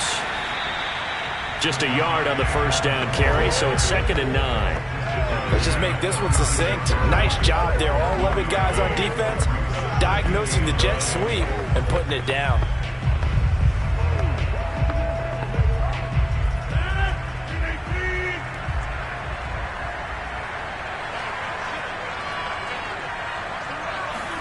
Off the play fake to Jones. Here's Rodgers.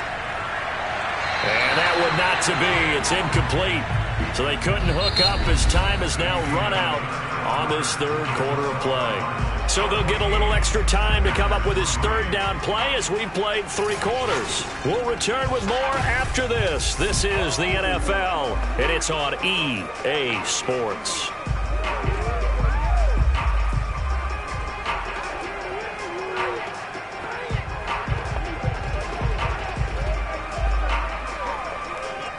After an incomplete pass on 2nd down, that'll leave him trying to convert on 3rd and 9. Rodgers going to throw. And that will be incomplete. They went with the dime look that time on defense, just flooded the field with defensive backs, blanketed everyone, took away all the passing angles, thus the incompletion.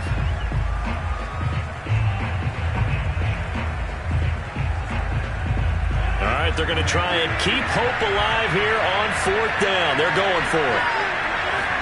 Now Rodgers got to have this one. Throw left side complete. That's Adams.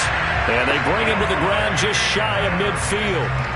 All right, this is the time of the game where they're down a couple of scores, and they've really got to get some yards in chunks, and they know the defense doesn't want to give those up, but they've got to find a way to take them anyway. Now the question is, can they string a few of those together?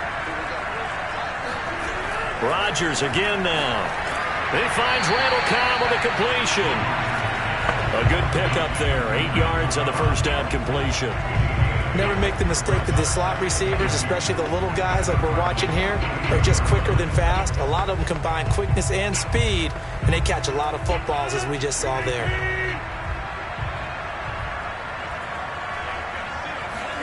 Throwing again on 2nd down. Rodgers. Throw right side. This is into the hands of the tight end, Tunyon.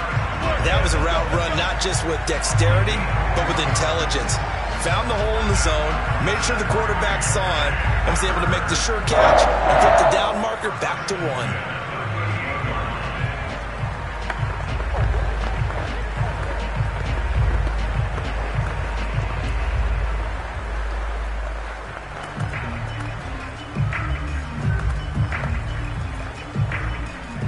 So here's a 1st and 10 at the 38.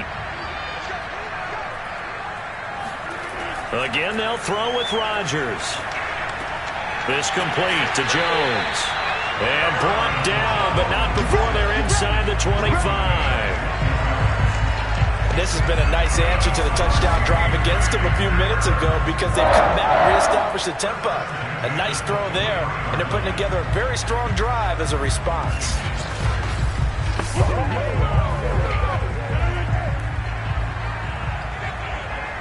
Two minutes left to play in this football game here on EA Sports.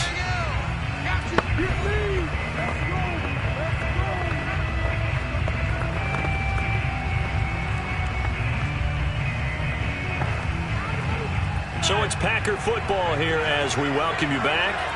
They've got a 1st and 10 as they search for a late score. On 1st and 10, here's Rodgers. And that is knocked away in the middle of the field and incomplete. Now the question is obvious. Do you try to kick the field goal right here knowing that you need 2 scores?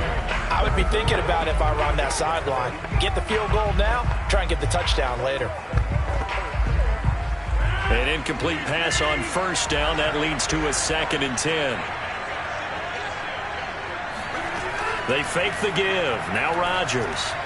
And that throw behind his man. He missed him. Incomplete. And now the focus is really clear. They need to get that 1st down and either get out of bounds or maybe use one of those timeouts.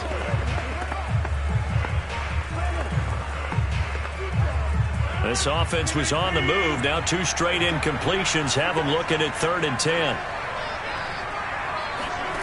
To throw is Rodgers. Toward the sideline. Did he keep the feet in? Yes, he got them both down, says the side judge. And that's good enough for a 1st down. Of course, remember, you need a touchdown here and a field goal. Doesn't matter the order, but they have to get it done and get it done fast. 1st down now, but that clock rolling. Rodgers to throw once more. Incomplete. The nice thing is that you've still got all your timeouts, so the middle of the field, that should still be an option, especially if you see the defenders pinching the sideline. You can run a little seam route right here and pick up some nice yardage.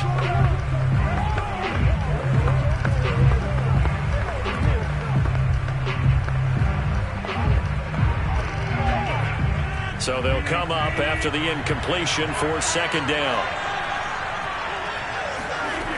Rodgers now to throw. Firing quickly here, and that's complete. Touchdown! It's Devontae Adams hauling it in from Aaron Rodgers. And the Packers have made it a 1-score game again here in the 4th. I'm not sure win-win is the proper term here, but it certainly felt like it. They got the touchdown they needed, but if I'm on the defensive side of the ball, okay, you got the touchdown, but it sure took you a long time. Yeah, because offensively there, you're probably hoping for a 1 to 5 play drive. That one ate up a little more time than they were hoping. You're exactly right, and if you have that 1 to 5 play drive, you actually build up momentum and even more hope. When they had to slog their way downfield, they got the touchdown, but it's almost like, yeah, you know, it doesn't feel right. Exactly. So still a little work to do here, but they got the much-needed conversion. So they got that taken care of. Now you would assume onside kick in order to try and get the ball back again, in order to try and kick at least a tying field goal.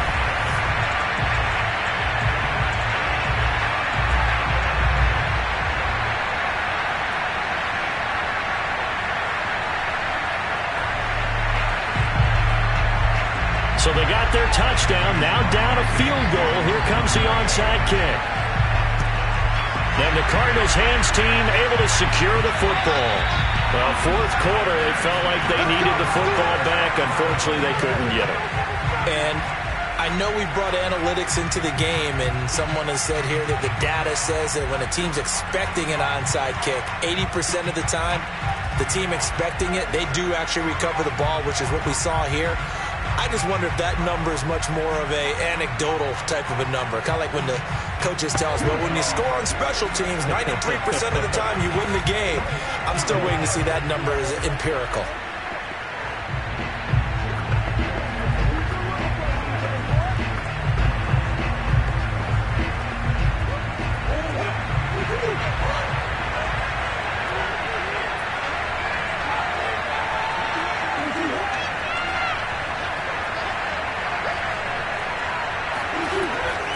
on 1st and 10 is Connor.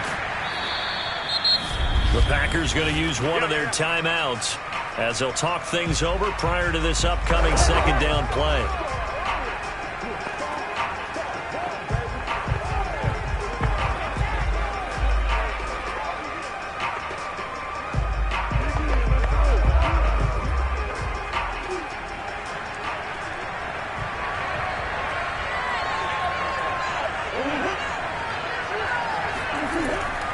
Again, it's Connor.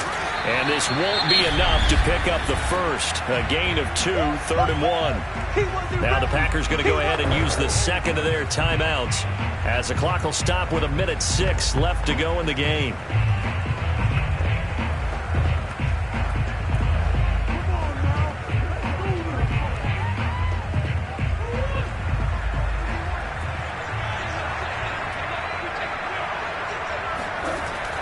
They'll try and run for it with Connor. And he's going to have the first down yardage as he's down at about the 30-yard line. Now the Packers going to burn their 3rd and final timeout as they get the stoppage with just over a minute to go in the game.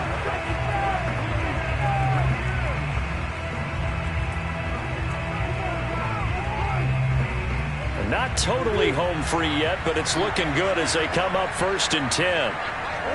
Down to a knee. Here's the Cardinals look to let the clock roll.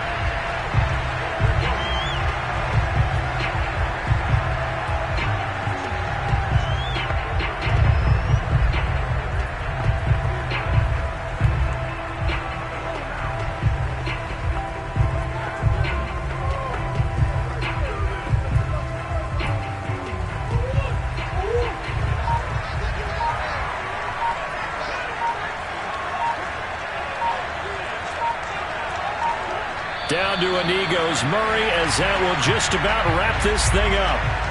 I don't know about you, partner, but watching them take the knee there and finish this one off, I feel like I'm going to be sore tomorrow. This was one bruising affair. Low scoring, but my kind of football.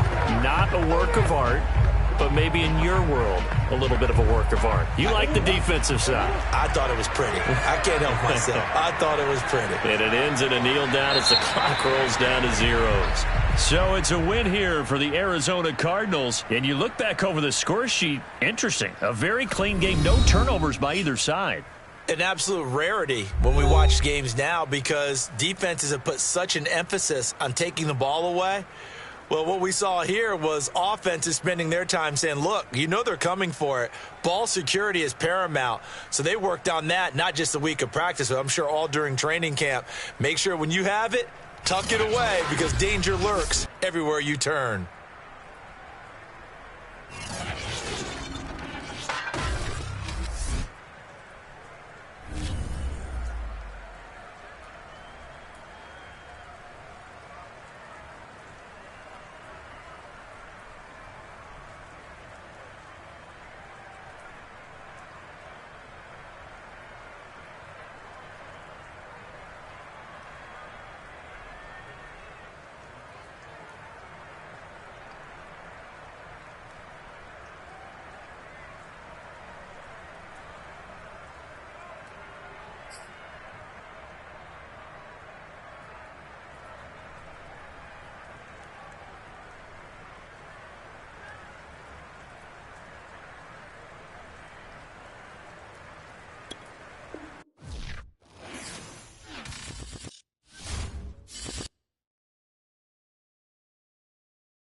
It's Madden NFL 22 on EA Sports. And today's clash of conferences is just moments away. It's the Packers and the Jags on EA Sports. The veteran kicker Mason Crosby set to do the honors here. And we are underway here in London. Jamal Agnew now to return it. And out a little across the 25 to the 27. So here's the first drive now for the Jags. They're led by the number 1 overall pick in the 2021 draft, Trevor Lawrence. The word is potential, potential, potential. Think about this guy from the time he was in high school, one of the top prospects going to college, coming out of college, mentioned as a generational type quarterback. He looks the part. Tall, big arm, surveys the field, and can take off and run when under duress.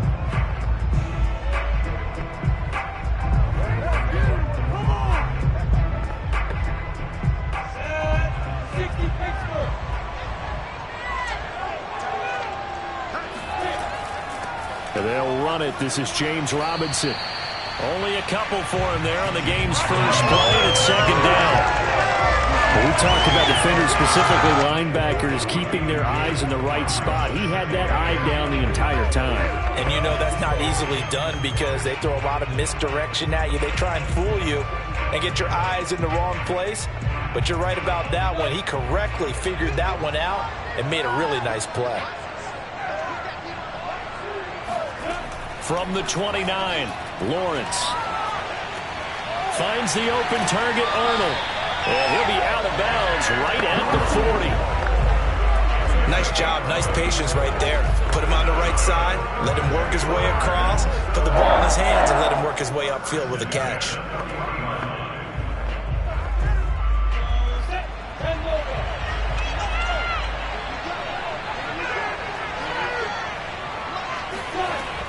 They'll run on first down.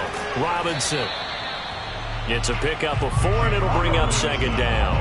I feel like I could see what he was thinking on that carry. Wanted to follow that big tackle through the hole.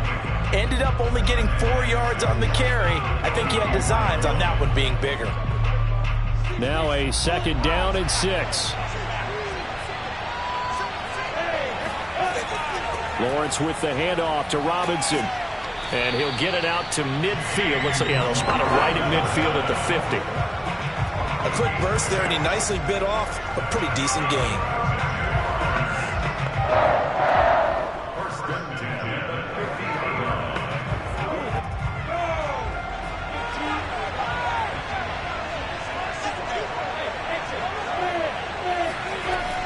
On first down.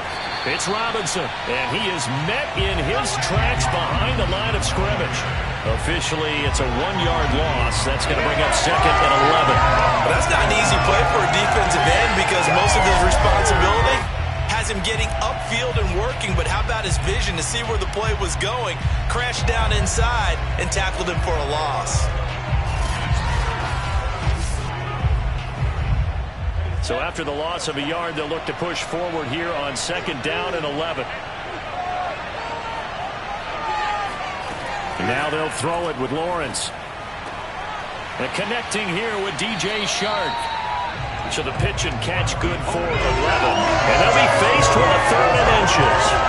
Part of me sold the go route really well. Thought he was going deep, then curled it back inside for a nice completion. DBs love when they pump the brakes, don't they? Yeah, that's really a whole lot of fun. It's almost like you say, listen, if you're going to sell the go, just go. And let's see who's faster. Could be 4-down territory even if they don't get this, but they need just a few inches here on 3rd. They'll try the left side. Robinson, and he will have a first down as they get him to the ground at the 37. The way this game is going, the way that they possess the ball on the other side of the field, you go 3 and out here, you might not see the ball again until the second quarter.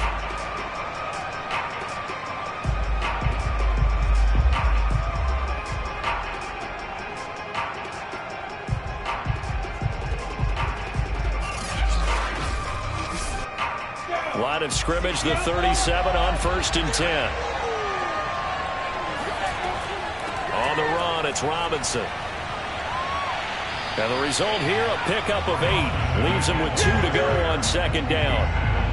Someone's looking fresh, and his O-line is definitely looking their chops. Everyone likes to run block. If you're an offensive lineman, nice early burst, nice gain, too.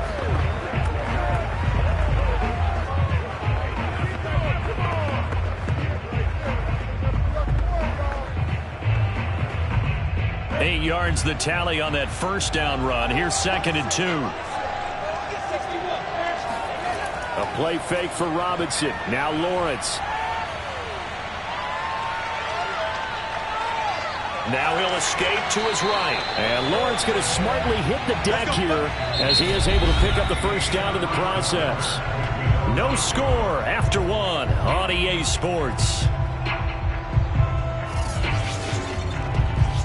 The Jags with a football to begin the second quarter as they've got it with a 1st and 10.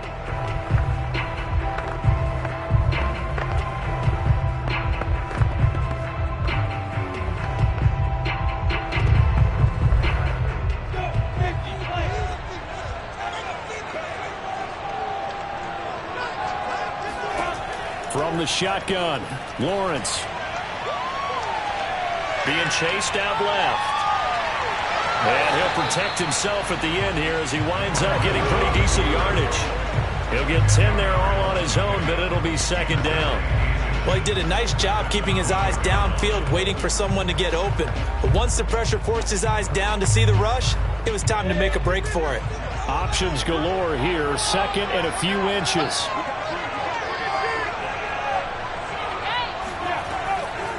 They run. Robinson. And he is going to be stopped cold behind the line of scrimmage. Officially, it will go as a 1-yard loss, and that's going to lead to a 3rd down. No daylight for him to run through there, and he ran into the defensive tackle, and that guy blocks a whole lot of daylight as it is. He is truly a big man who just made a big play.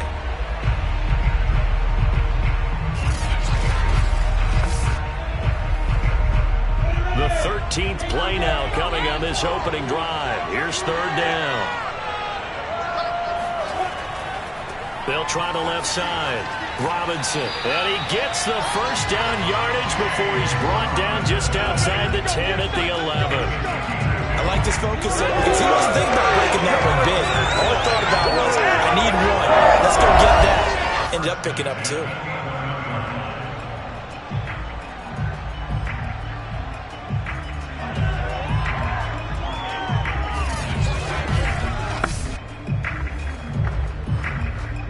Now a 1st and 10 at the 11.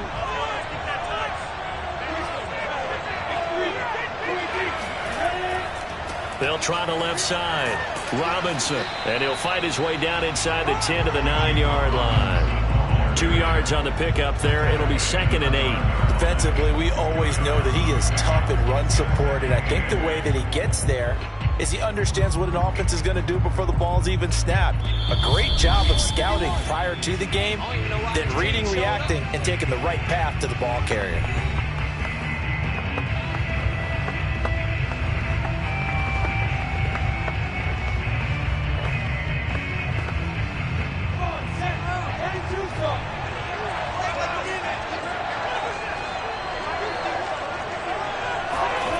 Throwing on 2nd and 8. Lawrence. That's out wide here for Robinson. And he'll get this down inside the 5 to the 4 before he's out of bounds. It'll be a gain of 5. And just like that, it's 3rd down. And they're getting him involved early. You feel like they saw something on tape, or they just have a sense with him because he's had a good week of practice or something in that area that they want him involved. Just as you said, they want him to touch it either in the running game or the passing game, but they must like the matchups they're getting. Lawrence on 3rd down. Toward the end zone, but that's going to wind up incomplete. They converted twice on 3rd down that drive already, but couldn't make it a 3rd. We always talk about in-game adjustments. How about what the defense did there, able to shut them down on that attempt? And on their first drive, the offense staying out there. They're going to go for it on 4th. They'll run for it with Robinson going absolutely nowhere. He'll wind up losing a yard or two. Time to see the offense for Green Bay go to work. Aaron Rodgers leading them. What a career it's been. Came into the league back in 2005 as the number 24 pick out of Cal. I remember watching him in college and seeing a guy that you knew had great potential, but I don't know that anyone knew that we would see how he would blossom as an NFL player who will go down as one of the all-time great quarterbacks. Can make every throw from every angle with terrific mobility, and he knows how to win games, always in contention for a championship.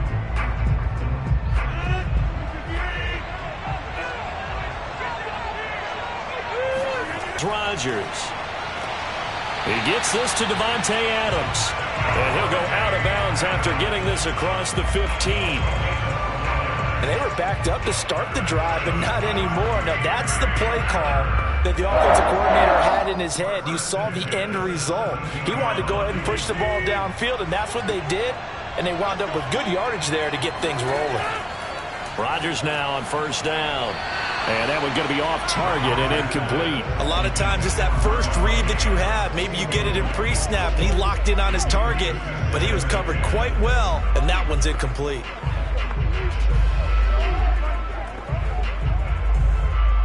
After the incomplete pass, here now is 2nd and 10.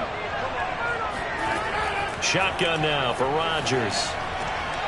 Man open, that's Marquez Valdez-Scantling. And he'll be out of bounds right at the 40. Time to go to work. Let's go. Of course, the catch was nice, but how about what happened after? Able to stay on his feet and gain all that additional yardage. So many of these slot guys, I think, have running back in their background.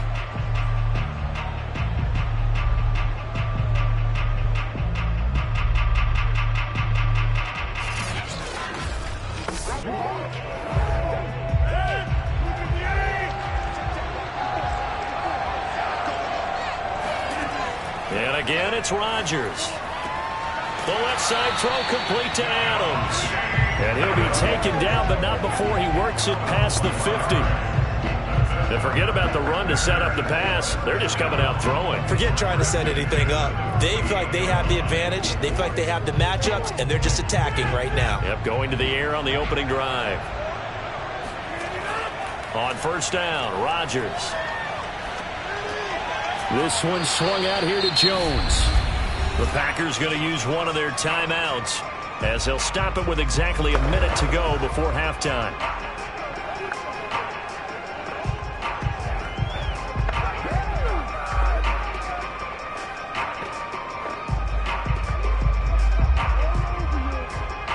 Here's a 4-receiver look now. 3 of those guys out to the right side on 2nd and 8. To throw, it's Rodgers. Throwing the out route, incomplete. That's Adams. Now the Packers going to go ahead and use the second of their timeouts as they get the stoppage with a little over 50 seconds to go in the first half.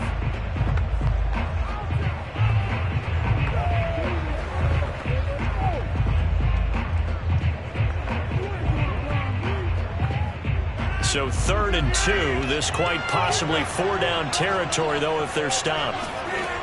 Now Rodgers. Open man, here is Cobb. And he will have a first down here as they get into field goal range as well, down at the 17-yard line. So he turned to a trusted, familiar face in that 3rd down situation. It paid off. Yeah, you go to your veteran receiver in that spot, so you can't underestimate him when he's on the field defensively.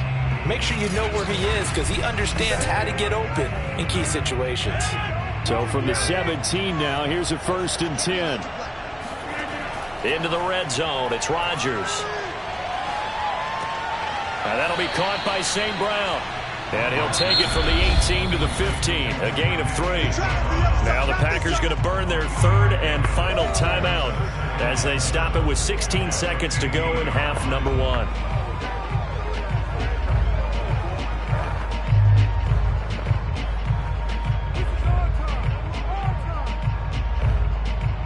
2nd and 7.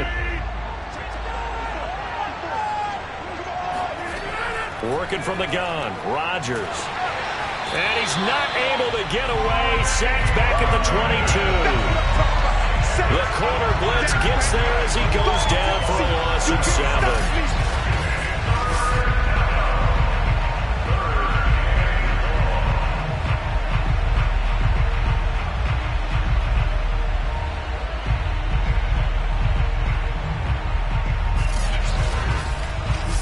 So plenty of action on the field, but no action right now on the scoreboard, at least as of yet. 0-0 is our score. As it's time now to send you back stateside to Orlando, Florida, and check in with Jonathan Coachman at our EA Sports Halftime Report. Coach. First up, though, a look at the next-gen stats for the Packers in that first half. And there's not much to speak of in terms of passing efficiency.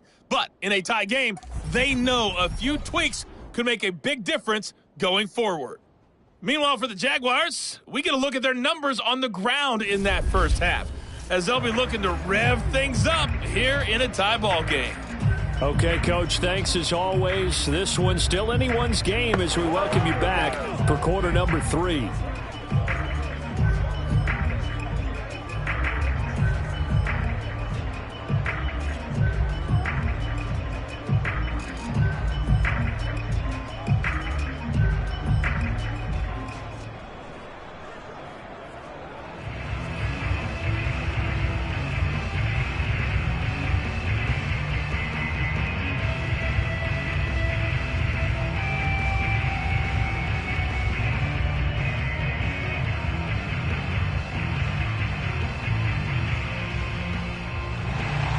As they say here in London, all to play for as we are back underway in the second half. Taken at the goal line. And his guys will get the football right at the 20-yard line.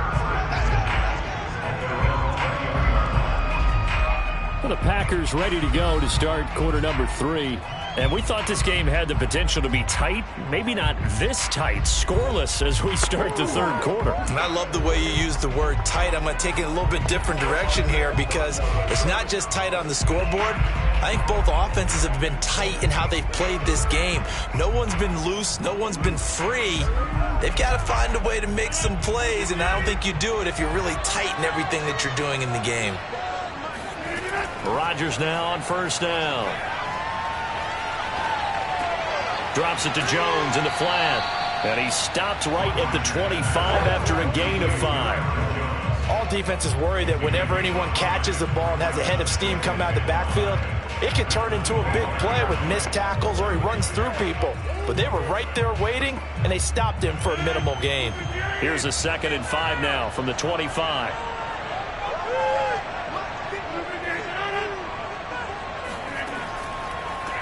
From the shotgun, a give to Jones. And not much to speak of. Call it a 1-yard gain up to the 26. Well, they're hoping that the second half is better for him than the first half. They've got to find a way to get him going. He's a big part of their offense. And the Jags, Charles, I think they're in the dime here. Covering a lot of field. Throwing now is Rodgers. A check down here to Jones. And he gets it to the 34. Good enough for the first. But they certainly had success throughout this contest, getting him the ball in the passing game, and there he picks up another first down. Whatever they saw going into this one, they've been able to capitalize on it, and no adjustment has been made to take it away.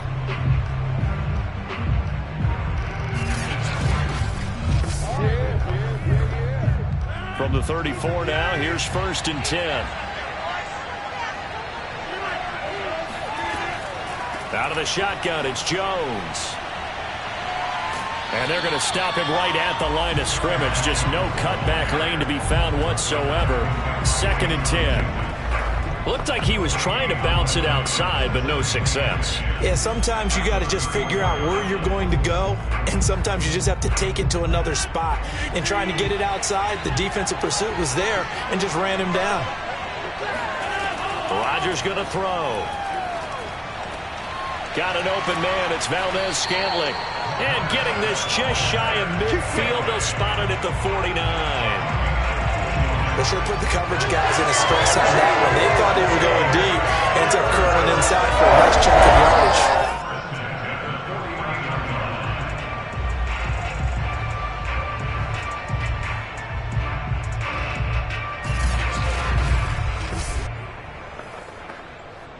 2 first downs have them up near midfield now on 1st and 10.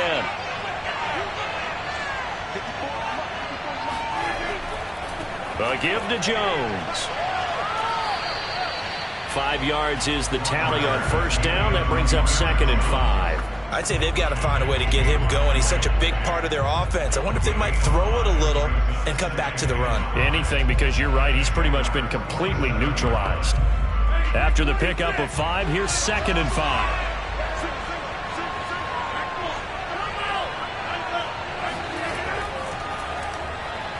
And now on the pitch, the ball's loose. And the Jags grab it. And they take possession 2 yards away from midfield at the 48-yard line.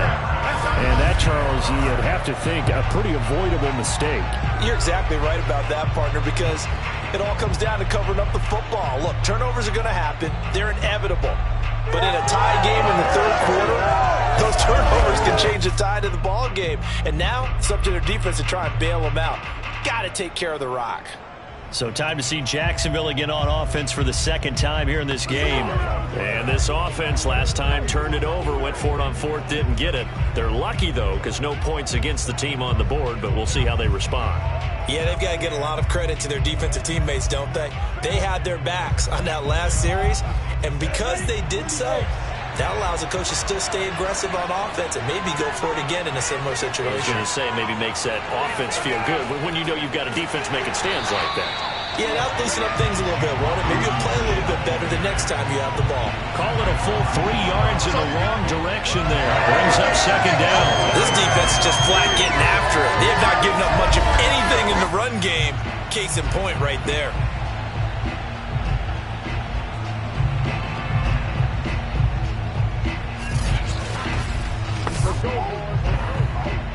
So now they have to contend with 2nd and 13 after the 1st down run goes backwards.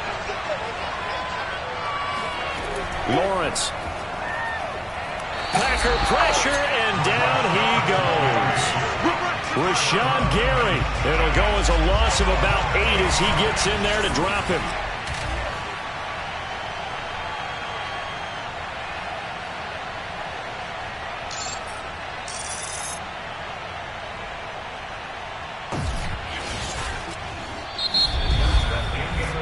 Going to get to the line to run another play. So we will switch ends as the 3rd quarter has come to a close. We'll return with more after this. You're watching the NFL on EA Sports.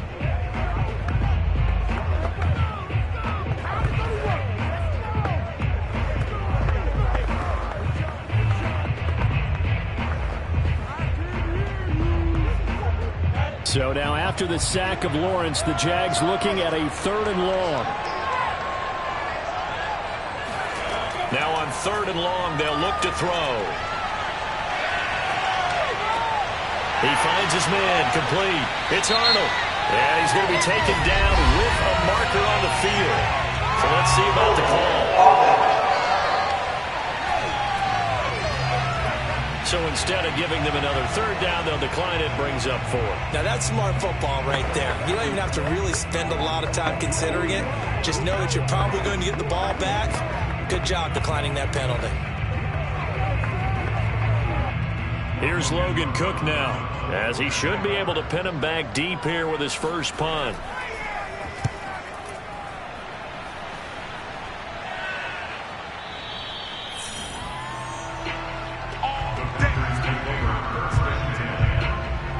The Green Bay offense now about ready to take possession here. In case you were wondering, last scoreless tie in the NFL, 1943, Giants and Lions. So here we are in the 4th quarter, nothing yet on the scoreboard. Well, I've got a feeling, partner. I've got a feeling that this is going to be the drive. In fact, something big might happen defensively. Rodgers will break the huddle and bring the pack up 1st and 10 at their own 20-yard line. Throwing to start the drive. Rodgers. Caught on the right side by Jones. And he gets it here to right around the 24 before he's out of bounds. They'll contain him to just 4. 2nd down. Let's make this one simple. What a catch. Especially the finishing part of getting his feet in bounds, toe tapping, and of course, foot dragging. Little tapestry, if you will. Oh, I like it. They'll come up 2nd and 6 now from the 24. Off the play fake to Jones. Here's Rodgers. This is Cobb with a catch right side. I know many people like to throw to the tight end, maybe in a little flexed out position because he creates mismatches with his size. But slot receivers do the same thing with their quickness, their speed, and their route running savvy.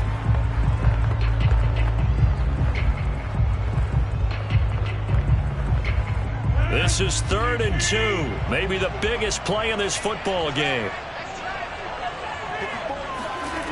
Shotgun now for Rodgers. Open man left side. It's the tight end, Tunyon. And he is going to have a Packers first down as they're able to get the 3rd down conversion. I like what I'm seeing from them here. Tie game in the 4th quarter. They understand the situation. They don't need to be in any rush. Go ahead and huddle up and run your offense. That last completion put them in a nice position to take the lead in this game.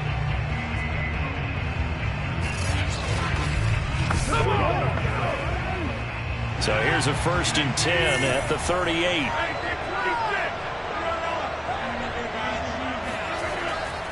The give is to Jones. And he takes this up right near the 45-yard line. A solid run on 1st down. Gain of 7 leaves him with a 2nd and 3. And there we saw one of the downsides of blitzing during a rundown because sometimes you get out of your gaps. You don't fit the run quite as well because you're headed towards the ball carrier with abandon.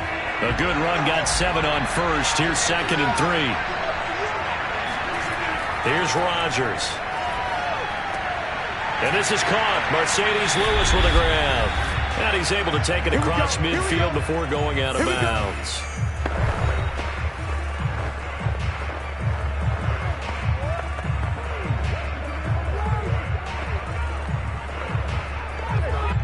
So it's Packer football here as we welcome you back. They've got it 1st and 10 as they search for a go-ahead score. Rodgers' throw taken in by Adams. And they're able to work this to the 25 before it's all said and done. And this is obviously a spot where you lean on your stars. Get the ball to them in open space and let them do what they do.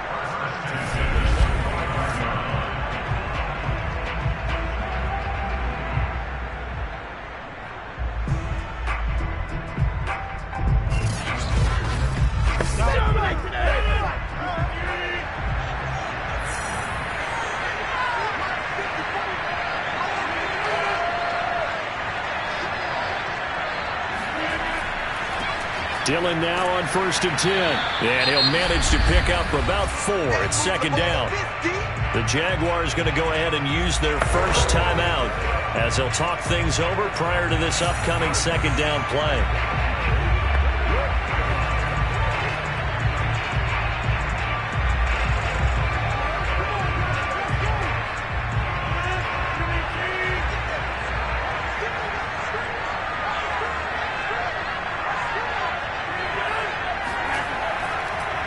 Back to the ground, this time with Jones. Now the Jags will use the 2nd of their timeouts as they'll head to the sideline and talk over what to do next.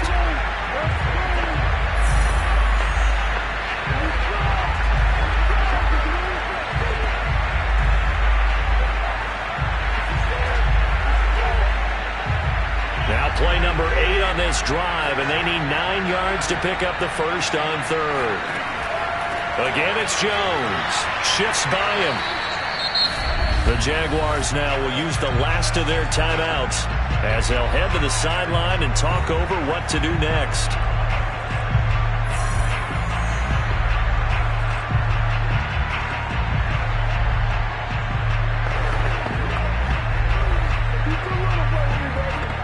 So here we go. Maybe the biggest kick of the game forthcoming. This for the lead in the final stages. The kick by Crosby is good. And with a little over a minute to play, they have taken the lead. Well, he was a spectator for much of this game. This is his first field goal opportunity of the entire contest, but he's able to connect. Yeah, he had a pretty good seat to this one, didn't he? But let's face it, all kickers that you and I know, they want to contribute. They want their opportunity, and he seized his.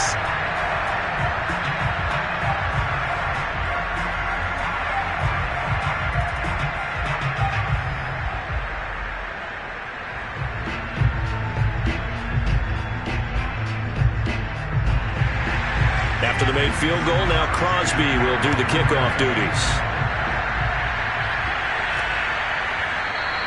And no return here for Agnew, so they'll bring it out and start the drive at the 25. So here now, Lawrence and the Jaguars. Down 3-0, a minute 8 to go. They need, at minimum, 3 points out of this as they come up 1st and 10.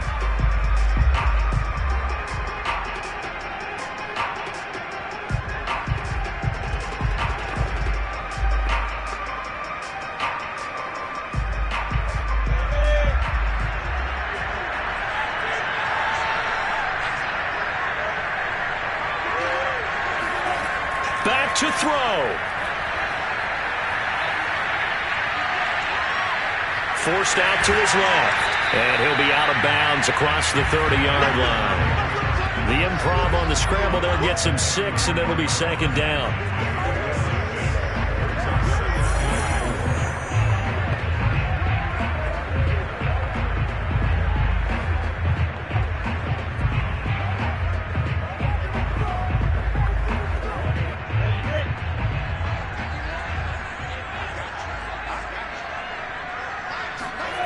They'll look to throw.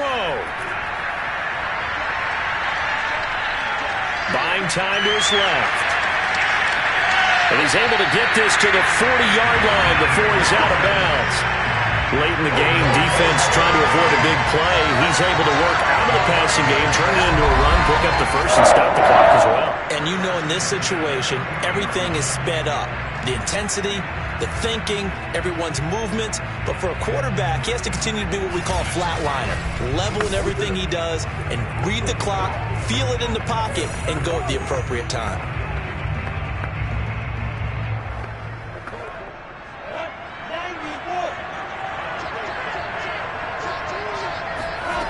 Back to throw.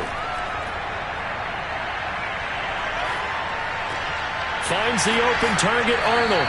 And they're able to get this one past the 30 down to the 25.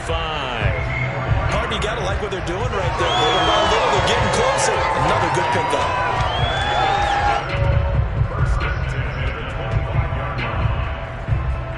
Very much in range for a tying field goal as they hurry to the line. He'll look to throw. He's going to drop this underneath for Robinson. And he's able to get it down to the 25-yard line. A good rally to the football keeps him to only a yard, and it's 2nd down.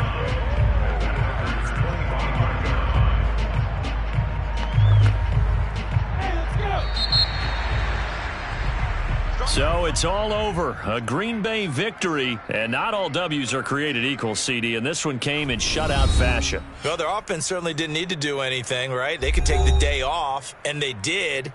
But the defense, they carried them in a big way. Yeah, look, the offense, obviously stuff to work on, but they did enough, and the defense carried the load. Well, you know what they say. It's always fun to work on things if it didn't go well in your game with a victory in your pocket, and that's what they've got going forward.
where London will play host to a different kind of football. It's the Ravens and the Jaguars, and it comes your way next.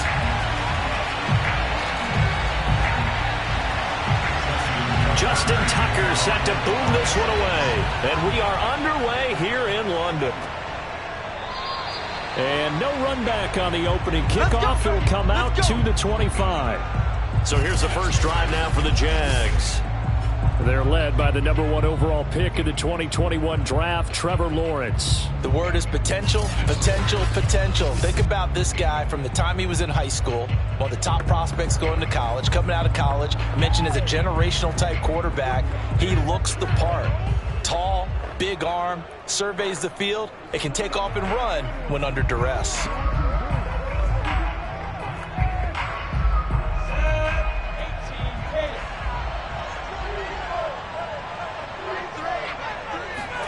Off the play fake, here's Lawrence. This one complete to the tight end, O'Shaughnessy. He'll be dropped after a gain of about 6 across the 30 to the 31.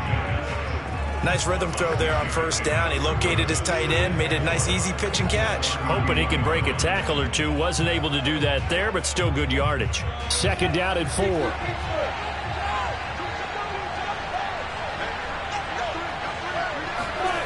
Now Lawrence. That's caught. It's Dan Arnold, the tight end. And he'll be out of bounds, but able to get it up past the 45. But when you hit him on the move like that, he's able to get into open field with a full head of steam. Oh, boy, it's going to be tough to get him down. Yeah, there was a big window. They're lucky they did get him down.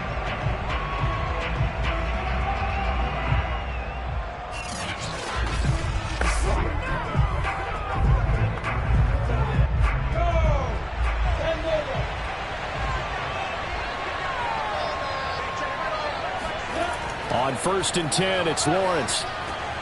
He finds his man, complete. That's Arnold. He's tackled a yard short of the marker. Good gain of 9 on first down. Good job there to locate his tight end, Charles, in the middle of the field. Yeah, he has good pass-catching abilities, and if they're able to continue to find him here in the early going, I think it'll help out his teammates out on the perimeter. You can take the big shots later if he occupies their attention. 2nd and 1 is often an invitation to take the big shot downfield. I bet the offensive linemen said, are you kidding? We just get on our backs and let's go get the first down. They love being physical.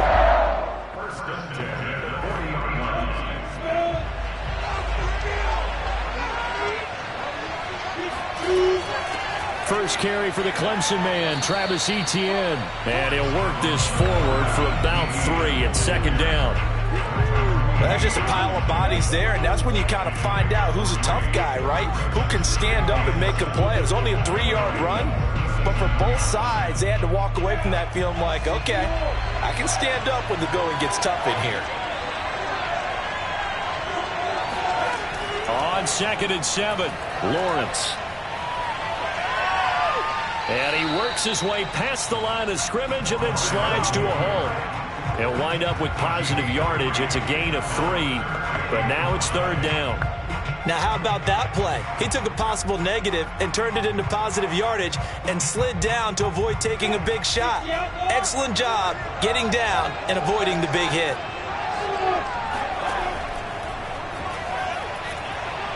Gets past one man, and he picks up the first before he's taken down at the 29. That may be a sneak peek on this opening drive of what this young rookie can showcase, his legs. And normally, as you start a game, you're just thinking, can he get the snap? Can he hand off? Can he just execute? Instead, he doesn't waste any time on wrapping another dimension to his game, showing off those wheels, and picking up some nice yardage.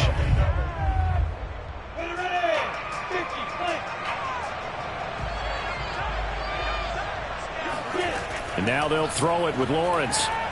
He's got his tight end. It's Chris Manhertz. And inside the 20 before he's brought down. Pretty solid start for the rookie here on his first drive, Charles. Able to have some confidence, stepping back into the pocket, move around a little bit, find open receivers, and deliver. That just means his confidence is going to continue to grow because he's getting more and more comfortable with each completed pass. Inside the red zone here, they'll look to throw. Under pressure, and he'll go down. They'll sack him on what ought to be the final play of this first quarter. Calais Campbell in there to get him. It's a loss of 5.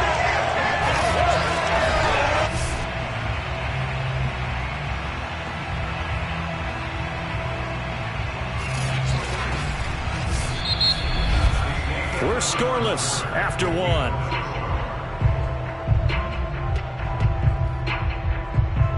The Jags with the football to begin the second quarter as they've got it facing a 2nd and long situation.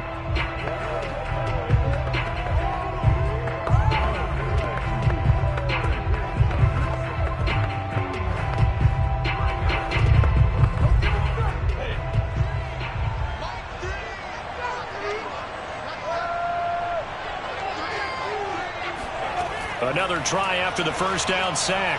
Lawrence looking left side, and he's got a man. That's Arnold. And he is out of bounds, but first he gets it inside the 10 to the 7. They get 14 back, but it leads now to a 3rd down. That's a good bounce back play right there after taking a sack on 1st down. Didn't quite get it to the marker, but now they're in a much better spot for a 3rd and short yardage call. If you're the offensive coordinator, you like looking at that section a heck of a lot better than trying to figure out 3rd and long. And that is caught. Touchdown, Jacksonville.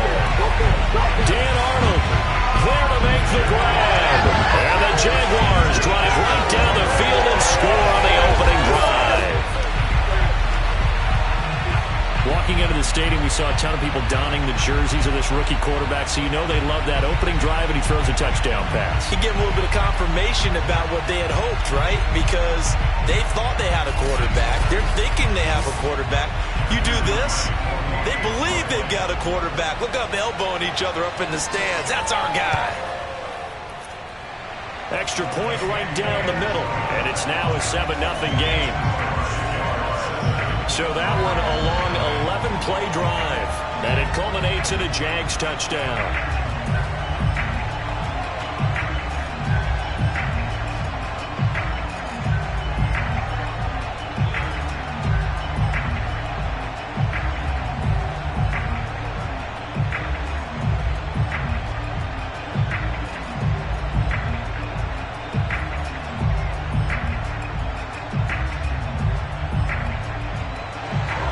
After the touchdown, Cook now to kick this one away. On the return, Devin Duvernay. Let's go. Do it. The Ravens offense going to work, and as usual, it's Lamar Jackson, the former MVP of the league, at the helm. And his task in this situation is making sure this team knows that there's a sense of urgency, yet somehow still stays calm. Because your natural impulse, your first possession is not until the second quarter, is you got to attack right away. Throw something big at them right away. Yeah, you got to move the ball, but maybe be a little bit careful in doing so.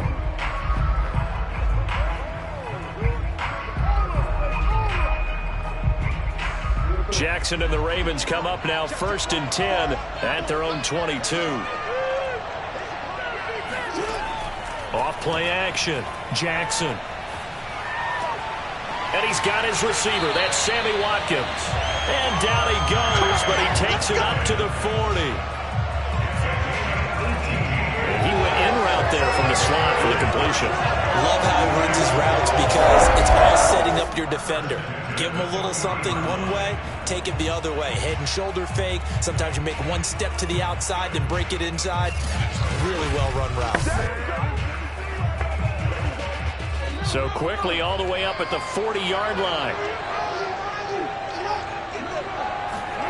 Here's Jackson. Going deep here for Watkins.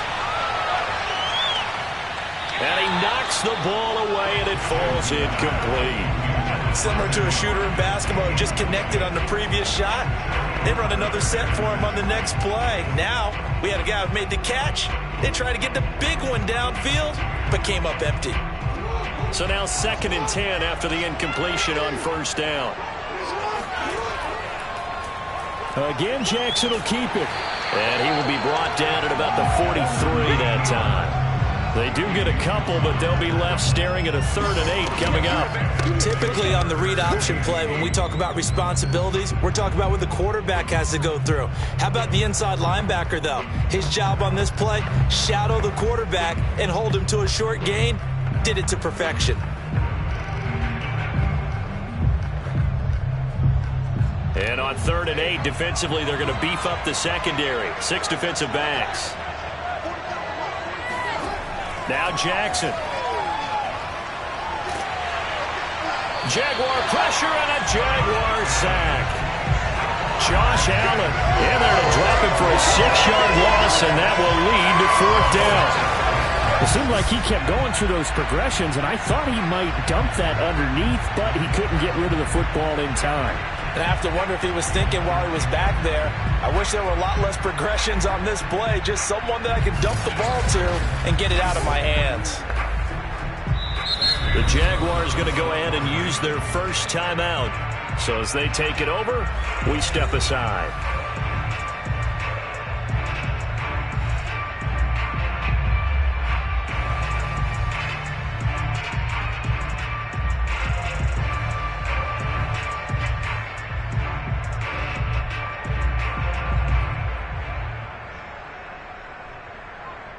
So on 4th down, here's Sam Cook to punt it away. Jamal Agnew is deep to return it.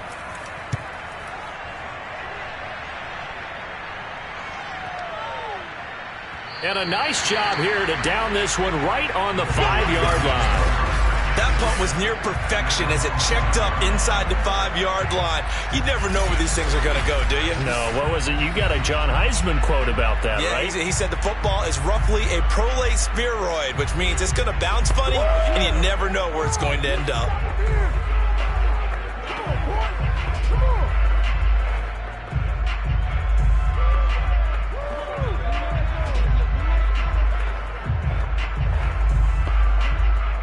Jaguars come to the line to start their next drive. Now, they were good last time out with a touchdown drive. This go-around, it's not going to be very easy starting from inside their own 5. But they shouldn't be daunted by it. You work on this the entire offseason. You work on it in practice. It's called coming out session.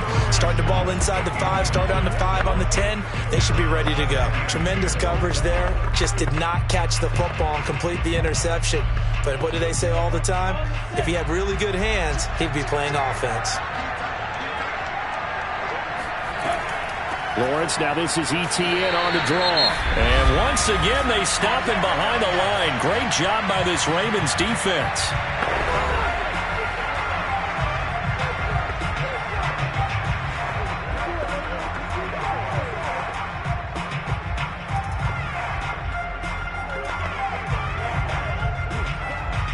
Facing the prospect of a punt from their own end zone, they need some cushion. Let's see what they can do on 3rd down. They'll run it now with Robinson. The Ravens going to use the second of their timeouts as they'll head to the sideline and talk over what to do next.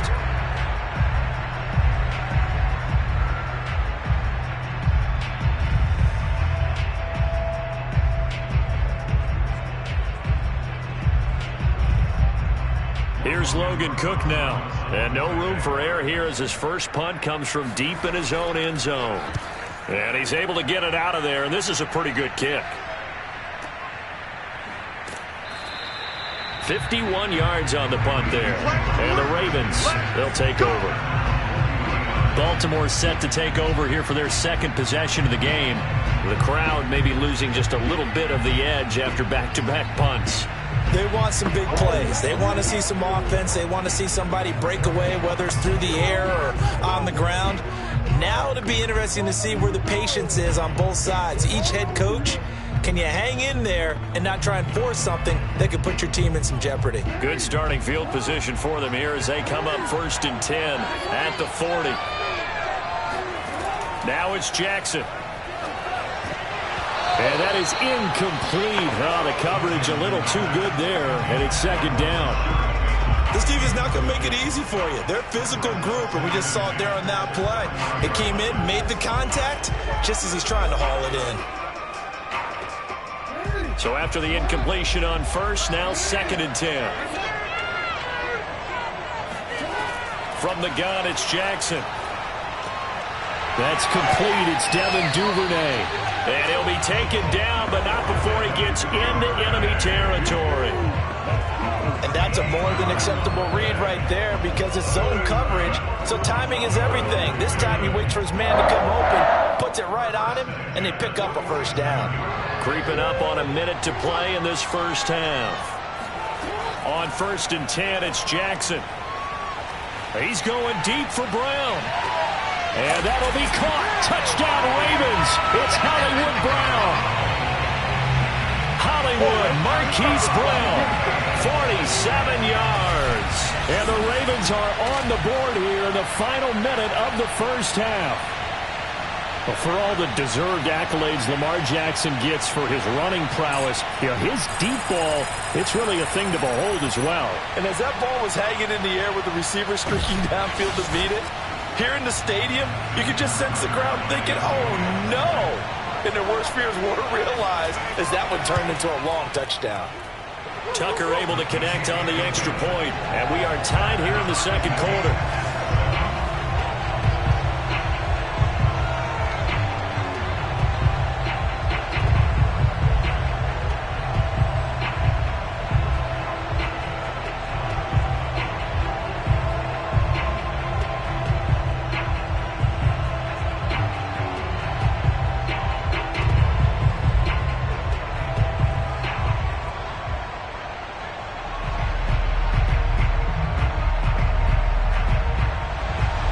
So all even at 7 now as they kick it away. And they'll bring it out to the 25 as Agnew elects for the touchback. And the Jags going to go on offense now late in this first half.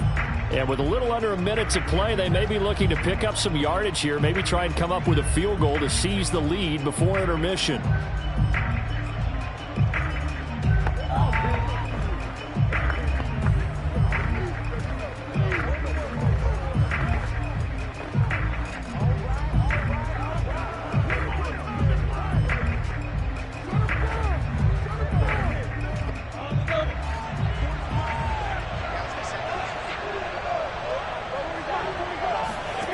Now Lawrence on first down. And connecting here with DJ Shark. Now the Jags will use the second of their timeouts as the clock shows 50 seconds to play here in half number 1.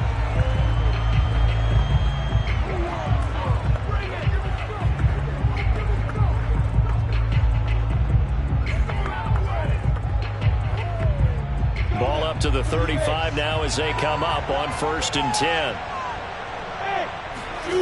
Now Lawrence. That's once again complete to Chark. And able to get this one across the 45 before he's brought down. Well, that was a fun one to watch right there. A nice in-breaking route and plenty of room in the middle of the field. And he was able to get behind the linebackers and grab the completion for a really good pickup. First down now, but that clock rolling. On play action, Lawrence. Oh, wide open, complete. And he takes this just a few yards shy of the red zone before going out. A big play that time through the air. 30 yards. We always talk about the guy who paid off the play, don't we? A guy who caught it or ran it. But how about the elements that go into making a big play?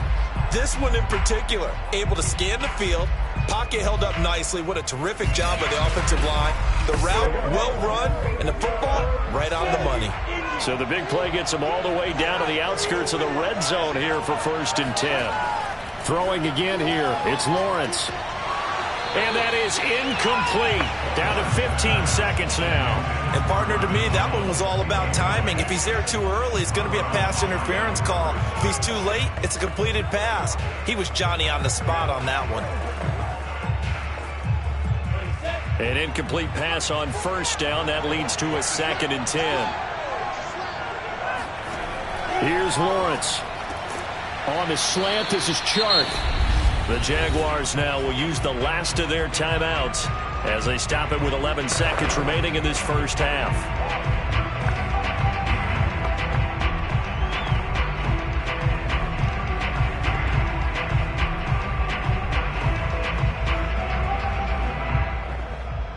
The Ravens bring out an extra defensive back here on third.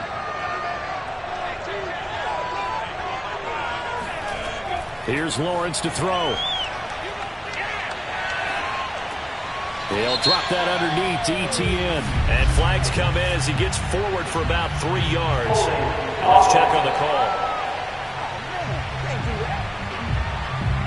That hold coming from the left side of the line. Hands got caught in the cookie jar on that one, and the flag came out. Penalty against him.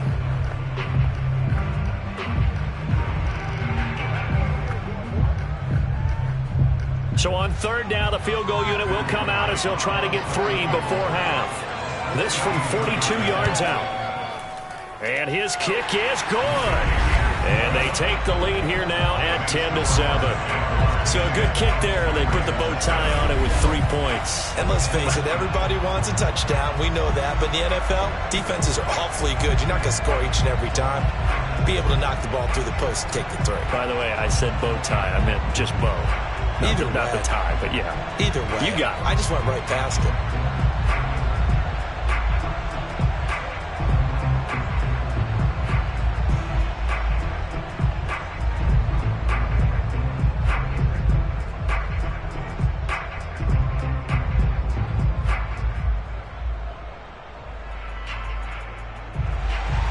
So still time for the kickoff here. 1 second to go in the half as this one is away.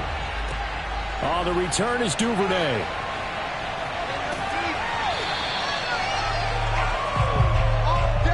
So we've hit halftime. Just a field goal separating these two teams at the break.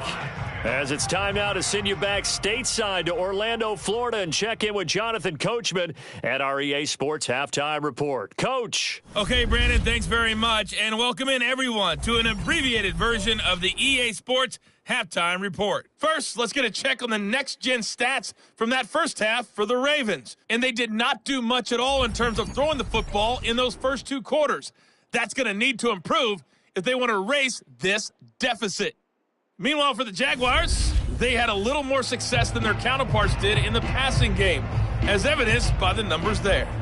Okay, Coach, yeah, adjustments likely going to play a big role in this third quarter in what's been a tight contest so far.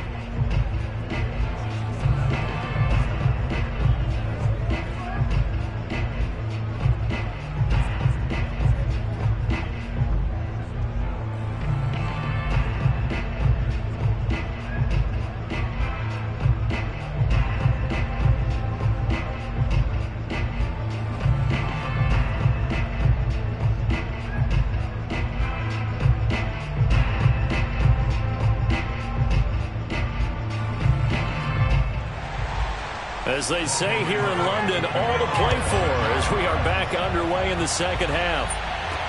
On the return is Duvernay. And able to get this across the 20, but not much further as he's dropped it to 23-yard line. The Raven offense set to start this third quarter.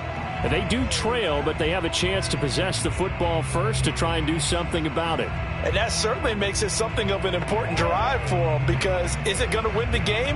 No, but you have to do something to bring some life to your sideline.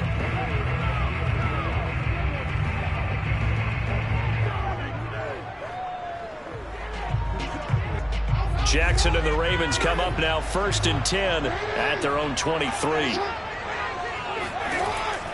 Option play, and they'll hand to Dobbins. And he'll work this forward for about 3 at 2nd down. Well, every now and then we have to let a cliche fly, partner. And in this case, what do they say in the NFL? Your best ability is often your availability. This is an extremely durable kid coming out of Ohio State. Carried the ball every time they even thought about running it. Wore down defenses and able to break big runs late in games. J.K. Dobbins going to Baltimore, an absolute perfect fit. Call it a gain of 5 there on the run, but they'll remain a yard or 2 short here with 3rd down coming up. And there's a run to be happy with. Good, solid yardage. He'll take that anytime you hand the ball to a back.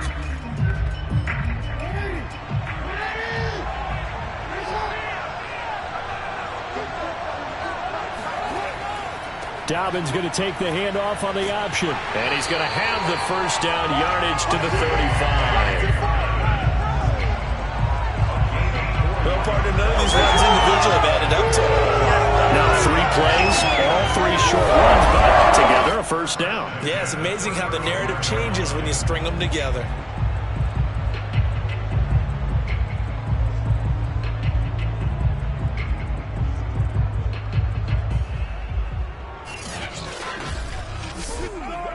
Ball up to the 35 now as they come up on 1st and 10. And now Jackson will look to throw it. That ball caught. It's Mark Andrews, the tight end. And he'll be taken down, but not before he works it past the 50. A couple of first downs right in succession, and this is an offense that can really use a good drive, and they're off to a fast start here.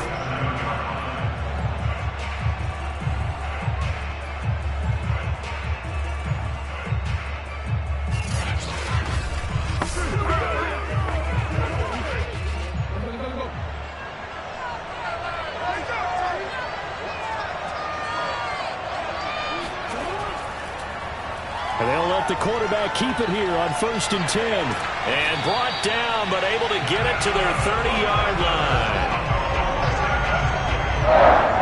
I tell you, there is no antidote for speed, even at the quarterback position, as he keeps it himself and turns it into good yardage. And it still takes time for a defender to react, even as quarterbacks carry the ball more and more in today's NFL. They're still a little bit in disbelief and realize, oh my goodness, he's running with the ball. He may be 8, 10, 12 yards downfield at that point.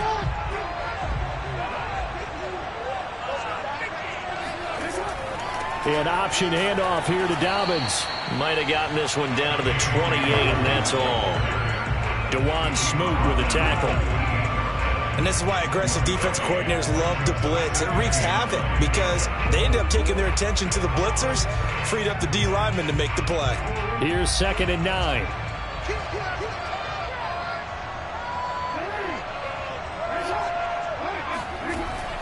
Another run here with Dobbins. And he'll get about 4 as he's brought down at the 24. On any running play that's called, they're always hoping that it's going to break big and go the distance. But when you get a nice gain like that, you're able to do so many things anyway. You can come back and run essentially the same play again, continue to move the ball on the ground, or you can decide to throw the ball now because usually you have the defense back on its heels. To throw is Jackson.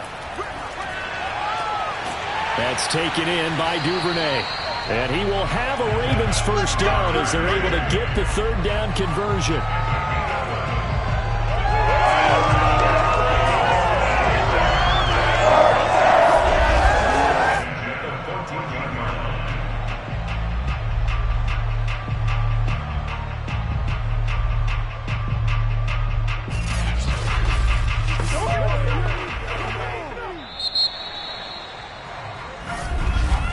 And that's going to do it. Clock hits zeros. They're not going to get another playoff. Time has run out on this 3rd quarter. You are watching the NFL on EA Sports.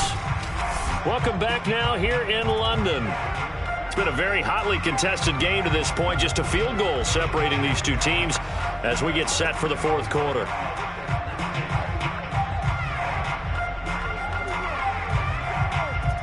Here's a 1st and 10 at the 14-yard line.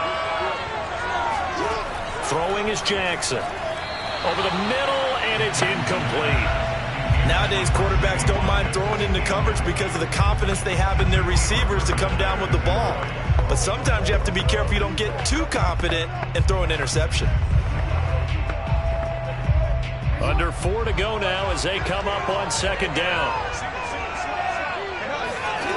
From the gun, Jackson.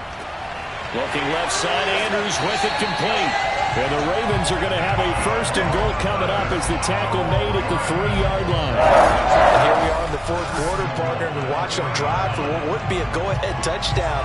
And you and I both know this is where you need a quarterback who can keep his cool back there. Not just for himself, but to keep the rest of the team relaxed too. Only way to get the lead here, of course, with a touchdown. And that's what they're gunning for on 1st and goal. Edwards. They're able to get a couple here, but won't get across the plane as they stop him right around the 1. It is definitely hard to find space near the goal line. You always want to have a guy in the game running it who can create his own. 2nd and goal from the 1. Jackson from the shotgun. And that'll be taken in by Andrews for a Ravens touchdown. A 1-yard touchdown pass. And the Ravens have retaken the lead. This has definitely been a back-and-forth affair, and now they have the lead here in the 4th quarter. Yeah, and they gave up the field goal on that last drive, as we remember, but it felt like their offense told them, don't worry about it. We got your backs. We'll come back with a touchdown of our own, and they did. Tucker now to add the point after.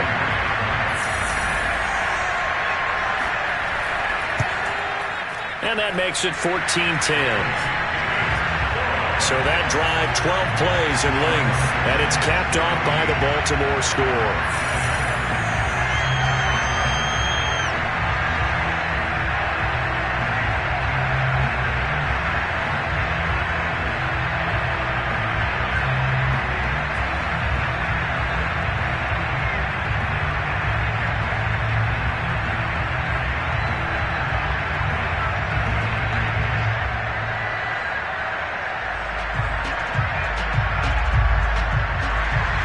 Tucker now to kick it away following the touchdown. To return, here's Agnew. And with a marker down, he's up just past the 25-yard line, but I think they're going to be going backwards. Let's check the call. Well, that holding call set him up with not great field position.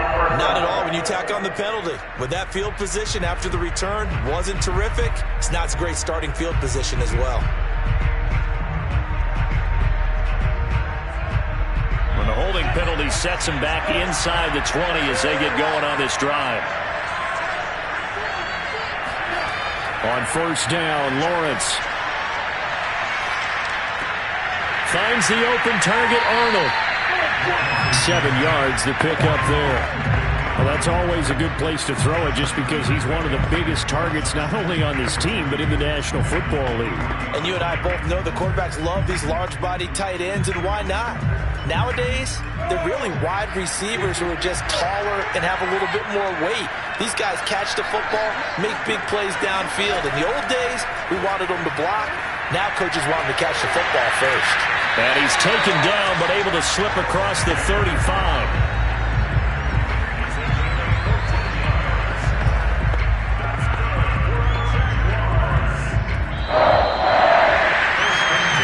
Fourth quarter, down to the final 2 minutes, and we've got a one-score game.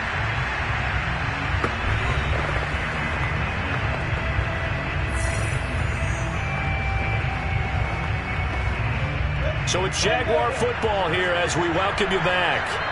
They come up on a 1st and 10, desperately needing a score here on what could be their final drive. Throwing on 1st down, but this one winds up to be incomplete. Well, they've certainly had trouble unlocking this defense through 3.5 quarters, so I don't expect it to get any easier now. You know they're going to be sitting back and waiting on everything, and they force an incompletion there. After the incomplete pass, here now is 2nd and 10. He's back to throw.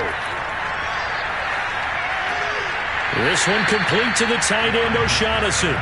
They do get a couple, but they'll be left staring at a 3rd and 8 coming up. Partner, took a while for him to lock onto a receiver, and he finally found his man coming left to right across the formation. But by the time he got the ball to him, not much of a chance to turn upfield and make anything out of it.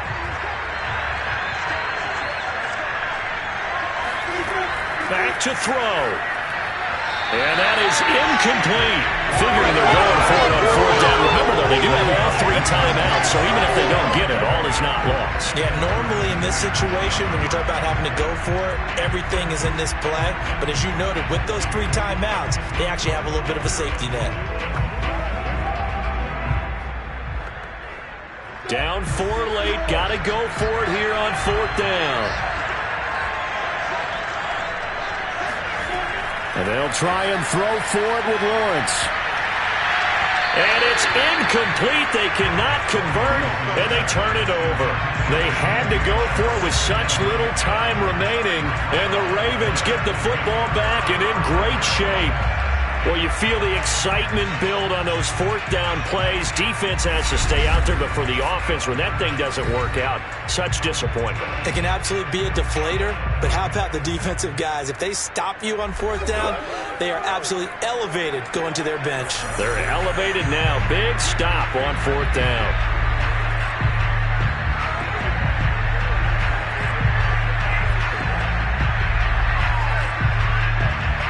So from the 39 now, they'll come up on a 1st and 10.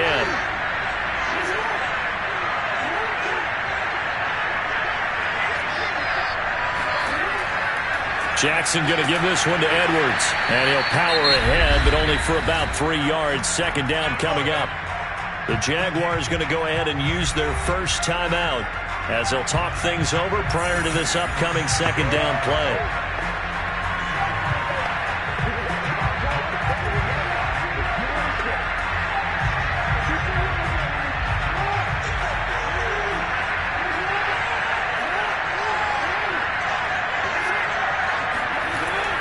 Again, it's Edwards. Now the Jags will use the 2nd of their timeouts as they'll head to the sideline and talk over what to do next.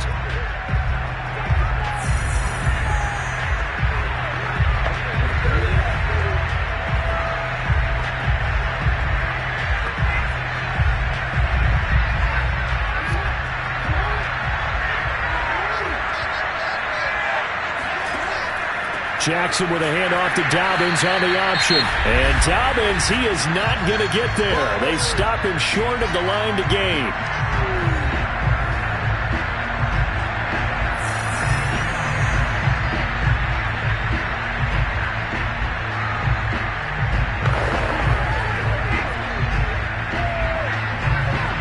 John Harbaugh going to roll the dice. They're going for it on 4th down.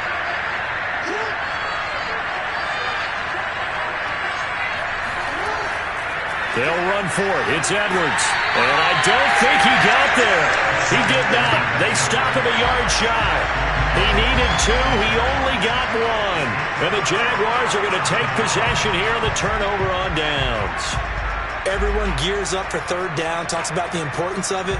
But 4th down, that's truly the moment of truth play, isn't it? Everything's dialed up a little bit more. And, it's such a momentum play, isn't it? Absolutely, because it can flip either way depending on who converts on 4th down.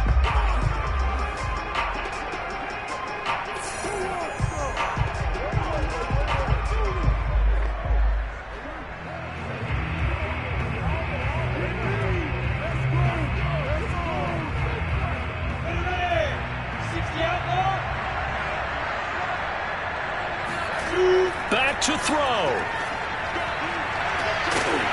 And he'll be taken down, but not before they work it across midfield. Tell you what, he's been able to put the ball in some tight spots all game long. That throw, no different. Yeah, a lot of people would call it a gutsy type of a throw. I think he looks at it as, I can do it, so it's not that big of a deal to me. I'm going to keep firing. Counting down toward a minute to go in this football game. They'll look to throw. And the coverage terrific there as that's knocked down and incomplete. As a defensive back, you have some weapons at your disposal that we don't often talk about. And you can read the receiver's eyes, you can read his hands, and you know that the arrival of the ball is imminent. And that allows you to make a play on it and oftentimes knock it away. So now 2nd and 10 after the incompletion on 1st down. He'll look to throw. He'll fight his man, Laviska Shenault. And he's going to be taken down with the 1st down at the Ravens' 34-yard line. And remember, field goal does them no good in this situation. You got to think they should be taking some shots for the end zone soon. 1st down now, but that clock rolling. Out of the gun, it's Lawrence. Looking end zone for Jones. And this is caught. Touchdown. And they've taken the lead here in the final minute. How many people are watching this one right here and gave up? Because that score, they might want to try and rush back into this stadium. Yeah. What looks like is going to be the game-deciding score, although a little bit of time left, so you can't count your chickens before they're hatched. Well, they better come back in here and watch this one because you and I, We're not going anywhere. We want to see this one play out.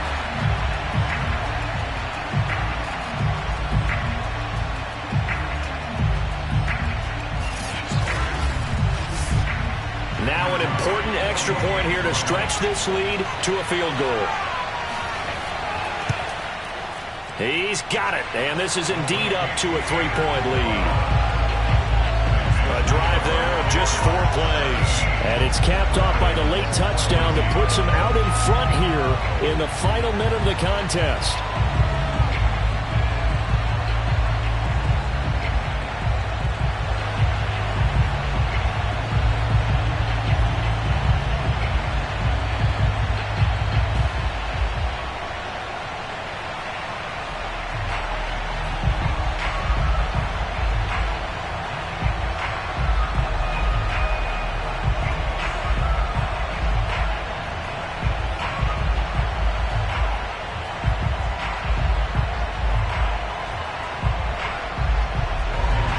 After the touchdown, Cook now to kick this one away.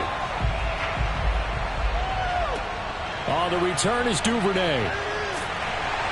And he will make it to the 20-yard line and no further.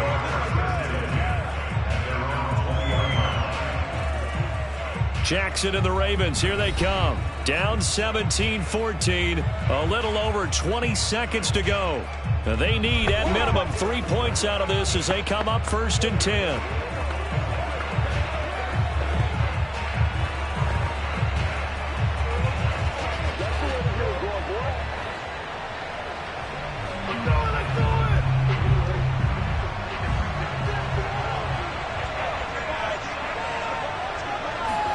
Here's Jackson.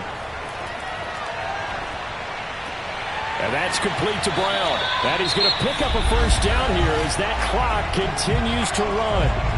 Now the Ravens going to use one of their timeouts as they stop it with 14 seconds to go in the game.